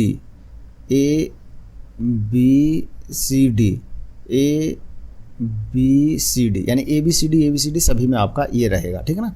देखिए ए पहला में हो गया क्या, पहला ग्रुप में हो गया ABCD, फिर हो गया A यहाँ चला गया तो हो गया क्या, फिर यहाँ पर A हटा करके यहाँ B हो गया, और यहाँ पर C हो गया, और यहाँ पर D हो गया। यानी कि पहला जो अंक हो रहा है वो सब में क्या हो रहा है, वो चेंज होते हुए जा रहा है। पहला में A आ गया, फिर दूसरा ग्रुप में पहले में B से शुरू हो रहा है, फिर तीसरा ग्रुप C से शुरू हो रहा है, चौथा ग्रुप D से शुरू हो रहा है, ठीक है ना। तो इस प्रकार से आपका बनते हुए जा रहा है ABCD सभी ग्रुप में, लेकिन ABCD रहेगा। तो आपका जो क्रम बनेगा वो इस प्रकार से बनेगा, पहला में B हो गया, फिर C भराएगा, फिर C भराएगा, फिर B भराएगा, और फिर B भराएगा, यानी कि BCCB आपका जो सही आंसर हो जाएगा, ठीक है ना। तो BCCB जो कि ऑप्शन B इसका सही आंसर होगा। तो इस टाइप का क्वेश्चन थोड़ा सा रहता है लेंदी टाइप का, तो आप लोग इसे लास्ट में थोड़ा देख भी सकते हैं यदि एक बार में नहीं बना तो, ठीक है। चलिए नेक्स्ट क्वेश्चन नंबर 94 देखते हैं। भारत के मूल संविधान में क्रमशः कितने अनुच्छेद और अनुसूचियां थी ये बताना है, ठीक है। तो मूल रूप से जो संविधान में था वो कितना था, तो मूल रूप में अनुच्छेद की संख्या 395 और अनुसूची 8 था, ठीक है। ऑप्शन D जो इसका सही आंसर हो जाएगा, ठीक है। चलिए वर्तमान में टोटल जो हो गया कितने हैं, तो वर्तमान में टोटल भाग जो है वो 22 हैं, ठीक है ना, और अनुच्छेद जो है वो कितना हो गया, अनुच्छेद लगभग 470 से भी ज़्यादा हो गया वर्तमान में, ठीक है ना। और अनुसूची जो हो गया वो कितना हो गया, अनुसूची, ठीक है ना, अनुसूची जो हो गया वर्तमान में कितना है, तो अनुसूची वर्तमान में 12 हो गए हैं, ठीक है। तो इस प्रकार से, तो इसे भी ध्यान रखिएगा। संविधान की पहली बैठक जो हुआ था कब हुआ था, तो सॉरी अनुसूची भाग संख्या 25 हो गया ना, भाग 25 है, ठीक है, भाग 25 है, अनुसूची 12, और अनुच्छेद जो हो गया लगभग कितना हो गया, अनुच्छेद जो हो गया आपको लगभग हो गया अभी वर्तमान में कितने 12 हो गए हैं, ठीक है। तो ध्यान रखना।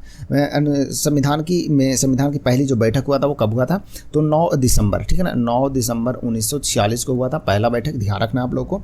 और संविधान को बनाने में जो टोटल समय लगा था वो लगा था 2 वर्ष, ठीक है, 2 वर्ष 11 महीना 18 दिन लगा था, ठीक है ना, 2 वर्ष 11 महीना 18 दिन। तो इसे भी ध्यान रखना है।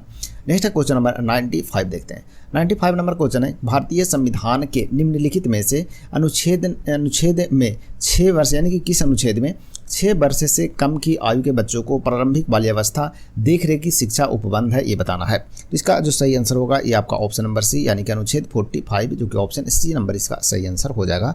तो अनुच्छेद 45 में बताया गया है, ठीक है ना, तो इसे भी ध्यान में जरूर रखना है।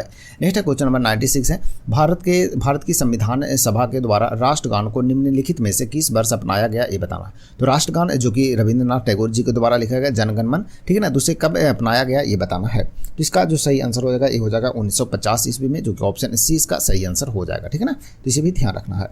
नेक्स्ट क्वेश्चन देखते हैं कि क्वेश्चन नंबर 97 है, कर्नाटक के नए मुख्यमंत्री जिसने 20 मई 2023 को शपथ लिया कौन है अभी वर्तमान में, ये बताना है। सही उत्तर हो जाएगा आपका ऑप्शन B सिद्धारमैया, जो कि ऑप्शन B सही आंसर हो जाएगा, ठीक है। चलिए नेक्स्ट क्वेश्चन है, क्षेत्रफल की दृष्टि से बिहार का सबसे बड़ा जो जिला है वो कौन है ये बताना है। क्षेत्रफल की दृष्टि से सबसे बड़ा बिहार का जिला जो है वो कौन है, पश्चिमी चंपारण, ठीक है ना, पश्चिमी चंपारण। और नाम भी लिखेगा सभी डिस्ट्रिक्ट का, तो सबसे बड़ा नाम भी इसी का है पश्चिमी चंपारण का, इसलिए सबसे ज़्यादा क्षेत्रफल भी है क्योंकि सबसे ज़्यादा क्षेत्र यहीं छेकता है जब इसका नाम लिखते हैं। तो पश्चिमी चंपारण, ठीक है ना, पश्चिम चंपारण, ठीक है ना, चंपारण, ठीक है ना, कितना बड़ा नाम है, इसीलिए ज़्यादा क्षेत्रफल छेकता है, इसलिए बिहार का सबसे बड़ा डिस्ट्रिक्ट है क्षेत्रफल के दृष्टिकोण से। नेक्स्ट है क्वेश्चन नंबर 99, कर्नाटक के नए उप मुख्यमंत्री कौन बन गए हैं ये बताना है। तो कर्नाटक के नए उप मुख्यमंत्री बने हैं कौन, तो ये मल्लिकार्जुन खड़गे, जो कि ऑप्शन सी इसका सही आंसर होगा। नेक्स्ट है क्वेश्चन नंबर 100, संविधान संशोधन विधेयक पेश किया जा सकता है, ठीक है ना, तो कहाँ पर पेश किया जा सकता है ये बताना है।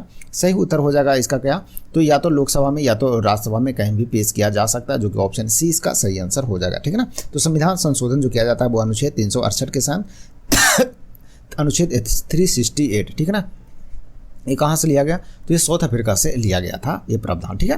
नेक्स्ट क्वेश्चन नंबर 101 है, संविधान के किस अनुच्छेद में व्यावहारिक रूप से 73वां संविधान संशोधन पारित किया गया ये बताना है। तो इसका जो सही आंसर होगा ये हो जाएगा अनुच्छेद 40, ठीक है ना, अनुच्छेद 40 जो कि पंचायती राज से संबंधित है, तो इसे भी ध्यान में रखना है, ठीक है ना। 73वां संविधान संशोधन जो कि कब हुआ था, ये हुआ था 1992 ईस्वी में हुआ था, ठीक है ना, तो इसे ध्यान रखेगा।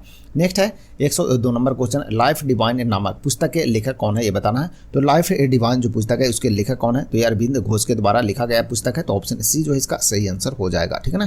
तो लाइफ डिवाइन, ठीक है ना, लाइफ डिवाइन पुस्तक के लेखक कौन है, तो अरविंद घोष है, तो इसे भी ध्यान रखना है। नेक्स्ट क्वेश्चन है, किस महासागर में स्थित टोंगा ज्वालामुखी में भीषण विस्फोट देखने को मिला है ये बताना है, ठीक है ना। तो किस महासागर में स्थित है टोंगा ज्वालामुखी ये बताइए। सही उत्तर है प्रशांत महासागर में, जो कि सबसे बड़ा महासागर है, प्रशांत महासागर, इसी में स्थित है टोंगा ज्वालामुखी, ठीक है। आगे नेक्स्ट क्वेश्चन नंबर 104 है, उष्णकटिबंधीय घास स्थल को कहते हैं। तो उष्णकटिबंधीय जो घास स्थल है उसे क्या कहते हैं ये बताना है। सही उत्तर है उसे क्या कहते हैं, सवाना, ठीक है ना। सवाना किसके अंतर्गत आता है, तो उष्णकटिबंधीय घास के अंतर्गत आता है, जो कि ऑप्शन सी इसका राइट आंसर हो जाएगा, ठीक है ना। सवाना जो कि आपको कहाँ मिलेगा, अफ्रीका महाद्वीप में, अफ्रीका महाद्वीप में मिलेगा, इसलिए इसे गर्म है क्योंकि अफ्रीका महाद्वीप में बहुत ज़्यादा गर्मी पड़ता है, ठीक है ना। नेक्स्ट है क्वेश्चन नंबर 105 है क्या, कि अपने कक्ष, ठीक है ना, अपने कक्ष के लिए एक उपग्रह पृथ्वी के चक्कर लगाता रहता है, ठीक है ना, वह ऐसा निम्न में से किस कारण करता है ये बताना है। तो ऐसा किसके कारण करता है, तो ये करता है केंद्राभिमुखी बल के कारण, जो कि ऑप्शन 20 का सही उत्तर हो जाएगा। नेक्स्ट है क्वेश्चन नंबर 106 है, अंडमान और निकोबार द्वीप समूह में सबसे ऊंचाई वाली चोटी जो है उसका नाम क्या है ये बताना, ठीक है ना। तो अंडमान निकोबार द्वीप समूह की सबसे ऊंची चोटी जिसका नाम क्या है, तो उसका नाम है सैंडल पीक, ठीक है ना, सैंडल पीक, जो कि ऑप्शन ए इसका सही आंसर है। और इसकी ऊंचाई कितना है, तो इसकी जो ऊंचाई है सैंडल पीक की 2418 मीटर है, ठीक है ना, 2418 मीटर जो कि लगभग है, तो इसकी ऊंचाई ये है, तो इसे भी ध्यान रखना है, ठीक है ना। सैंडल पीक जो कि उत्तर अंडमान द्वीप में स्थित है, कहाँ पर है, तो उत्तर अंडमान द्वीप में स्थित है, तो इसे भी ध्यान रखेगा। चलिए नेक्स्ट है देखते हैं। नेक्स्ट है कि दिए गए 3 विकल्पों में से समान है, ठीक है ना, ये 3 एक समान है, हालांकि एक विकल्प 3 से भिन्न है, यानी कि अलग उसमें समान नहीं है, तो जो अलग है उसको चयन करना है इसमें से, ठीक है ना। तो कौन जो है वो अलग है ये बताइए, ठीक है। चलिए, तो इसमें जो अलग है वो आपका कौन हो जाएगा, तो इसका जो अलग हो जाएगा ये आपका ऑप्शन नंबर बी जो है वो क्या है, अलग है, ठीक है ना। क्यों अलग है, देखिए ये 4 बना हुआ है, जैसे कि ये आपका चतुर्वर्ग बना हुआ है, ठीक है ना। तो इसका जो बिंदु है ये सभी, ये जो रेखा है ना इसके बीच में बिंदु है ये, ठीक है ना। देखिए सभी इसके भी बीच में, इसके भी बीच में, इसके भी बीच में है, इसके भी बीच में, इसके भी, लेकिन इसमें जो बीच में नहीं है, इसमें ये चौकोर जो बना हुआ है, तो इसको यहाँ पर कोने के सामने में इसका बिंदु है, ठीक है ना, जबकि होना चाहिए था इसके ये जो रेखा है ना, यानी कि ये जो भुजा खींचा गया इसके बीच में होना चाहिए था, इसीलिए भिन्न हो गया, ठीक है ना। चलिए नेक्स्ट है क्वेश्चन नंबर 108। क्वेश्चन नंबर 108 है, दिए गए लुप्त संख्या को आपको चूज करना है। तो लुप्त संख्या जब वो किस प्रकार से आया है ये बताना है, ठीक है ना। चलिए, तो लुप्त संख्या जो आएगा वो किस प्रकार से आएगा, इसको जोड़ लेते हैं। तो 7 × 5 = 35, देखिए इसको सिंपल से 5 × 7 करिएगा, 5 × 7 करेंगे और उसके बाद फिर कितना आ जाएगा 35। उसी प्रकार से 4 × 1 करेंगे तो कितना आएगा 4, दोनों को जोड़ेंगे तो कितना 39। उसी प्रकार से इसको जोड़िएगा तो 6 × 18, ठीक है ना, 6 × 3 करेंगे तो कितना आएगा 18। उसी प्रकार से 8 × 4 करेंगे तो कितना आएगा 32, जोड़ेंगे तो कितना आ जाएगा 32 और 18 कितना 40, 10 50 आएगा, जो कि ऑप्शन ए इसका राइट आंसर हो जाएगा, ठीक है। चलिए नेक्स्ट क्वेश्चन नंबर 109 है, बोला कि निम्नलिखित समुच्चयों में से 4 का योगफल 57 है, ठीक है ना। किसका योगफल, 4 का योगफल 57, तो कौन भिन्न होगा ये बताना, ठीक है ना। चलिए, तो किसका भिन्न होगा, तो देखिए 23 10 33 33 और 15 कितना हो गया, 33 15 हो गया 48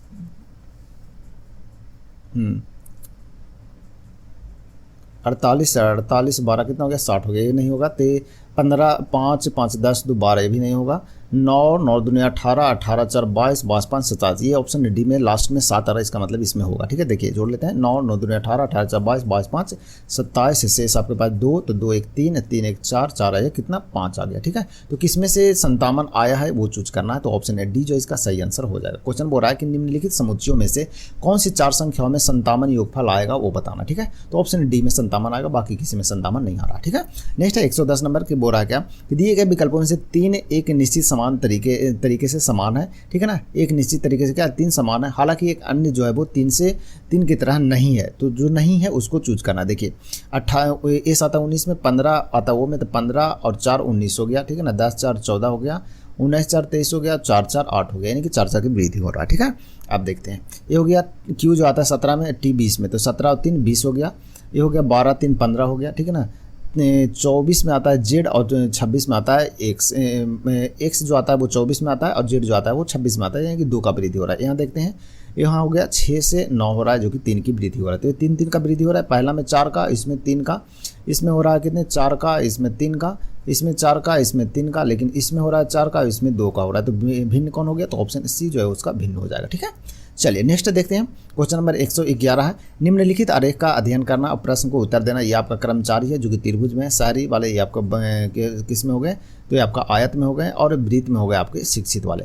तो कितने लोग जो हैं, कितने शिक्षित लोग, कितना, ठीक है ना, कितने शिक्षित लोग शहरी नहीं है ये बताना है। तो शहर में नहीं आना चाहिए, यानी कि इसके अंतर्गत नहीं आना चाहिए, लेकिन शिक्षित होना चाहिए, ठीक है। तो कितने हो जाएंगे, देखिए कितने हो गए, तो 3 जो है वो आपको क्या है, 3 लोग हैं, यानी कि कर्मचारी हैं जो क्या है शिक्षित हैं लेकिन शहरी में नहीं है, ठीक है ना।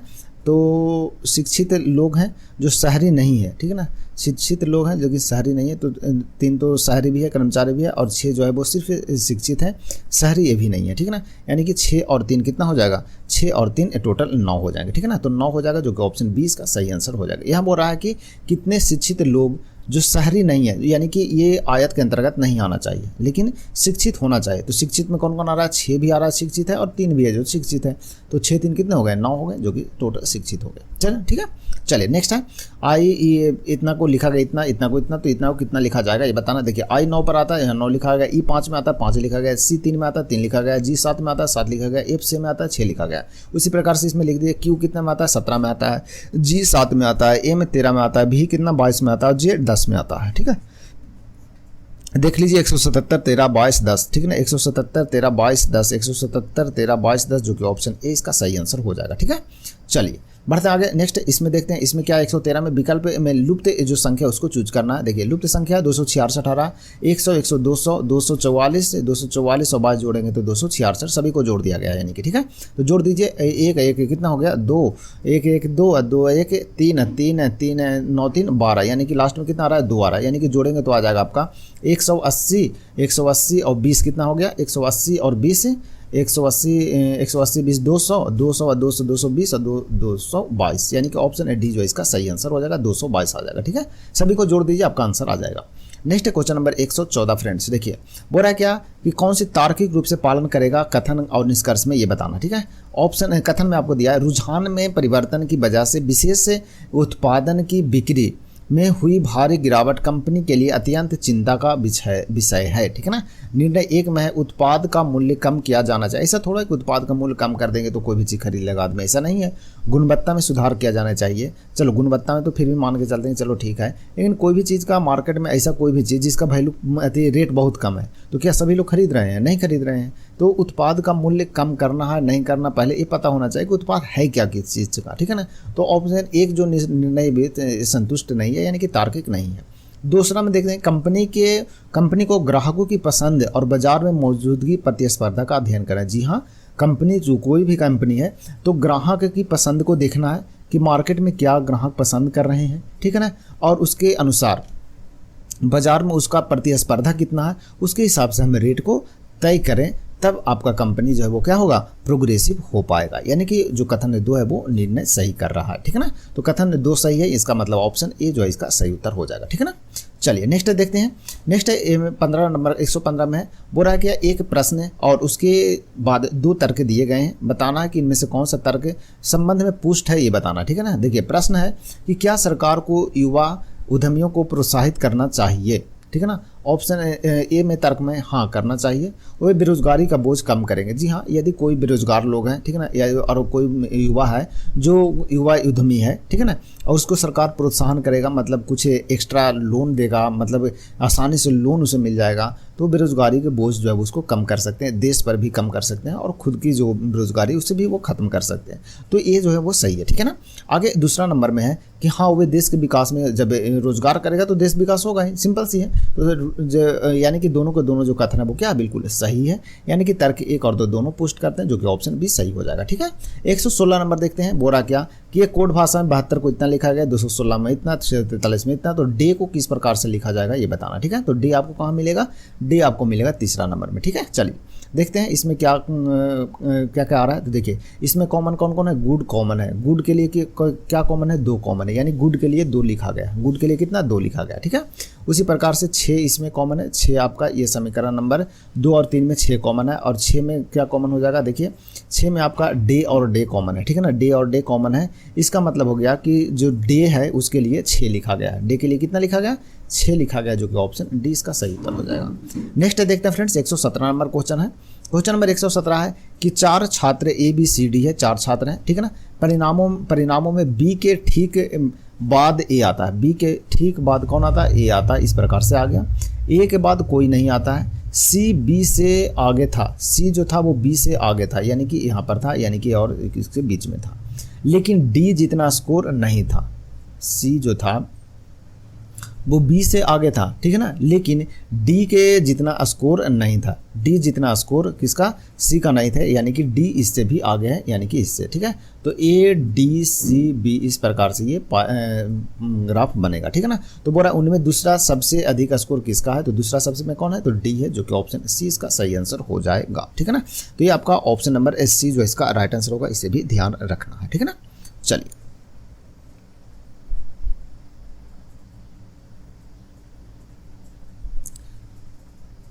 किसका सबसे ज़्यादा स्कोर, 1 मिनट फिर से देखता हूँ इसको, 1 मिनट गलत बन गया का, देखिए बोल रहा है क्या, 1 मिनट फिर से देखते हैं एक बार। बोल रहा है कि 4 छात्र है, ABCD है, ठीक है ना, ABCD 4 छात्र है। बोल रहा है क्या कि परिणामों में B के ठीक बाद A आता है, ठीक है ना, B के ठीक बाद जो है वो कौन आता है, A आता है, ठीक है ना, लेकिन A के बाद कोई नहीं था, A के बाद कोई नहीं था, ठीक है ना, A के बाद कोई नहीं था। उसके बाद फिर बोल रहा है क्या कि C B से आगे था, C जो है वो B से आगे था, C जो है वो B से क्या था, आगे था, लेकिन D जितना स्कोर नहीं था, D के जितना स्कोर नहीं था, किसका, C जो है वो B से आगे था, C जो है वो B से आगे था, लेकिन D के जितना स्कोर नहीं था, D के जितना स्कोर नहीं था, यानी कि D जो है वो C से भी ज़्यादा है, ठीक है ना, D जो है वो क्या है, C से भी ज़्यादा है, D जो है वो क्या है, C से ज़्यादा है। तो बोल रहा है क्या कि दूसरा जो सबसे ज़्यादा स्कोर है वो किसका होगा ये बताना, ठीक है ना, D जितना स्कोर, लेकिन D जितना स्कोर नहीं कर सका, उनमें से दूसरा सबसे अधिक स्कोर क्या था ये बताना, यानी कि उनमें से D सबसे जो स्कोर रहा वो किसका रहा ये बताना, ठीक है ना। तो सबसे जो स्कोर रहा वो किसका रहा, वो C का रहा, ठीक है ना। इस प्रकार से बनेगा क्या, D बनेगा, C बनेगा, A बनेगा और B बनेगा। तो दूसरा सबसे अधिक किसका, C का है, जो कि ऑप्शन A इसका सही आंसर हो जाएगा फ्रेंड्स, ठीक है ना। चलिए बढ़ते आगे नेक्स्ट क्वेश्चन नंबर 118 की ओर। 118 नंबर अस्मैक नामक ड्रग पोस्ता पौधे के किस भाग से प्राप्त होते हैं ये बताना, ठीक है ना। तो इसका जो सही आंसर होगा फ्रेंड्स ये हो जाएगा आपका ऑप्शन नंबर बी हो जाएगा, जो कि आपको ध्यान रखना है। ऑप्शन नंबर बी यानी कि लेटेक्स से प्राप्त होता है, इससे प्राप्त होता है, लेटेक्स से प्राप्त होता है। नेक्स्ट है क्वेश्चन नंबर 119, ब्लैक होल सिद्धांत की खोज किसके द्वारा किया गया था। ब्लैक होल जो खोज है वो किसके द्वारा किया गया था, एस चंद्रशेखर के द्वारा, जो कि ऑप्शन ए इसका सही आंसर हो जाएगा। 1983 में इन्हें नोबेल पुरस्कार भी इसके लिए दिया गया था, ठीक है ना, कब 1983।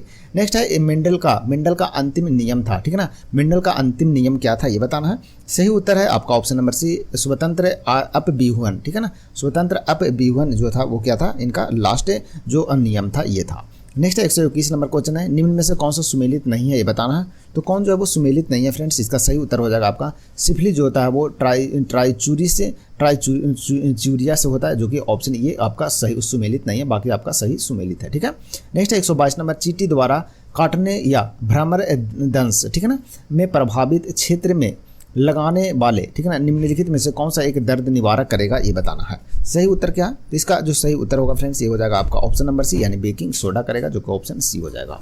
नेक्स्ट है क्वेश्चन नंबर 123 है, टी लिम्फोसाइट में अक्सर टी किसके लिए आता है, किसके लिए है ये बताना है। तो टी लिम्फोसाइट में जो टी होता है वो थाइमस के लिए आता है, किसके लिए, थाइमस के लिए, जो कि ऑप्शन सी इसका राइट आंसर हो जाएगा, ठीक है ना, तो ध्यान रखिएगा।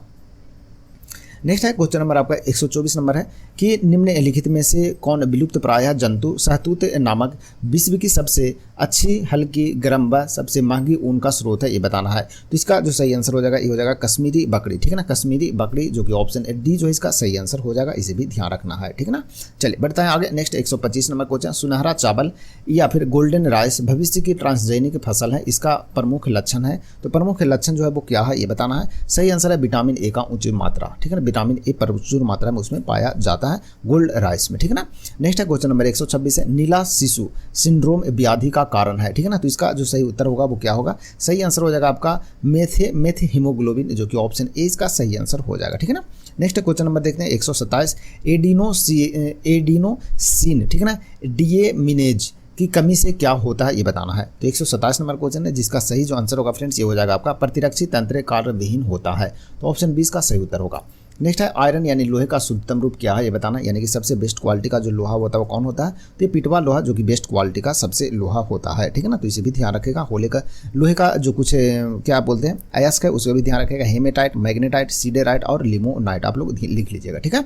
नेक्स्ट है 129 नंबर, निम्न में से सुमेलित असत्य को जो आपको पहचान करना है, तो कौन जो है वो निम्न में से असत्य है ये बताना, ठीक है ना। तो बाइसिकल का जो आविष्कार है वो लुई पास्चर के द्वारा नहीं किया गया था। लुई पास्चर के द्वारा जो बाइसिकल का जो आविष्कार किया गया था वो किया गया था किसके द्वारा, तो कार्ल बॉन के द्वारा, किसके द्वारा, कार्ल बॉन, ठीक है ना, कार्ल बॉन के द्वारा किया गया था। लुई पास्चर जो कि फ्रांस के थे और इनके द्वारा किसका खोज किया गया था, तो रेबीज के जो टीका है ना उसके द्वारा खोज किया गया था, लुई पास्चर के द्वारा रेबीज का टीका, ठीक है ना, रेबीज का टीका, ठीक है ना, रेबीज का टीका का खोज किया गया था लुई पास्चर के द्वारा, जो कि ऑप्शन डी इसका सही आंसर, बाकी सभी सही है। नेक्स्ट है 130 नंबर क्वेश्चन है, निम्नलिखित में कौन सा गलत जोड़ा है उसको मिलान करना है। तो गलत जोड़ा कौन है ये बताना है, जिसका जो सही आंसर होगा फ्रेंड्स ये हो जाएगा आपका ऑप्शन नंबर ए जो इसका सही आंसर हो जाएगा, ठीक है ना। नेक्स्ट है 131 नंबर क्वेश्चन, निम्नलिखित में से कौन सा निर्वात में यात्रा नहीं कर सकता है। तो निर्वात में कौन यात्रा नहीं कर सकता है, तो ऑप्शन सी इसका सही आंसर होगा ध्वनि, जो कि निर्वात में यात्रा नहीं कर पाता है, ठीक है ना। चले ध्वनि को यात्रा करने के लिए कोई ना कोई माध्यम की आवश्यकता होता है, ठीक है ना। नेक्स्ट है क्वेश्चन नंबर 132 है, पित्तल में क्या होते हैं ये बताना है, यानी पित्तल किसके मिश्रण से बनता है, तो कॉपर और जिंक का मिश्रण से बनता है, यानी कि कॉपर और जिंक, यानी कि ऑप्शन नंबर सी जो इसका सही आंसर हो जाएगा फ्रेंड्स, ठीक है ना। जिसमें कॉपर जो होता है वो 70% होता है और जिंक जो होता है वो 30% होते हैं, ठीक है ना, तो ध्यान रखिएगा। नेक्स्ट है निम्नलिखित में से दोनों सदनों को स्थगित करता है, तो कौन करता है ये बताना है। तो भारत के राष्ट्रपति जो कि दोनों सदनों के क्या करते हैं, स्थगित करते हैं। राज्यसभा की संरचना से संबंधित और अनुच्छेद 81 में जो करते हैं वो लोकसभा, ठीक है ना, यानी कि राज्यसभा को जो संरचना को संबंधित रहता है वो 80 से रहता है और लोकसभा को 81 से रहता है, और दोनों को जो करते हैं वो क्या बोलते हैं, दोनों सदनों के संयुक्त जो अधिवेशन बुलाते हैं राष्ट्रपति, ठीक है ना, तो अनुच्छेद 108 के तहत करते हैं, तो इसे भी ध्यान में रखिएगा, ठीक है। चलिए नेक्स्ट क्वेश्चन नंबर 134 है कि जीवन का संरक्षण तथा व्यक्तिगत स्वतंत्रता भारतीय संविधान के किस अनुच्छेद में है बताया गया है ये बताना है। तो सही जो आंसर होगा फ्रेंड्स ये हो जाएगा आपका अनुच्छेद नंबर 21 में, यानी कि अनुच्छेद 21 में बताया गया है इसके बारे में, ठीक है ना, तो इसे भी ध्यान रखिएगा। चलिए नेक्स्ट देखते हैं क्वेश्चन नंबर 135 यानी 135 नंबर क्वेश्चन देखते हैं कि विश्व के इतिहास में एकमात्र राजा कौन था जिसने कलिंग युद्ध जीतने के बाद विजय त्याग दिया था ये बताना है। तो इसका जो सही आंसर हो जाएगा ये आपका ऑप्शन बी यानी कि अशोक हो जाएगा, जो कि इसका सही आंसर हो जाएगा, ठीक है ना। तो जो कि अशोक जो कि कलिंग का जो युद्ध हुआ था वो कब हुआ था ये भी ध्यान रखना, 261 ईसा पूर्व हुआ था, 261 ईसा पूर्व में युद्ध हुआ था कलिंग का। नेक्स्ट है किस वर्ष में महात्मा गांधी असहयोग वापस लिए थे ये बताना है, यानी कि असहयोग आंदोलन को वापस लिए थे। तो इसका सही आंसर हो जाएगा 1922 में। कब लिए थे, 1922 में, जो कि ऑप्शन 20 का सही उत्तर होगा। नेक्स्ट है 133 नंबर क्वेश्चन फ्रेंड्स कि कौन सी स्थल डमरू मध्य उत्तरी अमेरिका को दक्षिणी अमेरिका से जोड़ती है ये बताना है। तो इसका जो राइट आंसर हो जाएगा क्या होगा, तो इसका राइट आंसर हो जाएगा आपका पनामा स्थल डमरू मध्य, यानी कि ऑप्शन ए जो इसका सही आंसर हो जाएगा। नेक्स्ट क्वेश्चन है कि पश्चिम से लेकर पूर्व तक भारत का विस्तार 68 डिग्री 7 मिनट पूर्व तथा डैश देशांतरों के बीच में, यानी कि कितना से कितना देशांतर है इसके बारे में बताना है। तो इसका जो सही आंसर हो जाएगा ये हो जाएगा आपका 97 डिग्री 25 मिनट पूर्वी देशांतर, ठीक है, तो ऑप्शन सी इसका सही उत्तर होगा।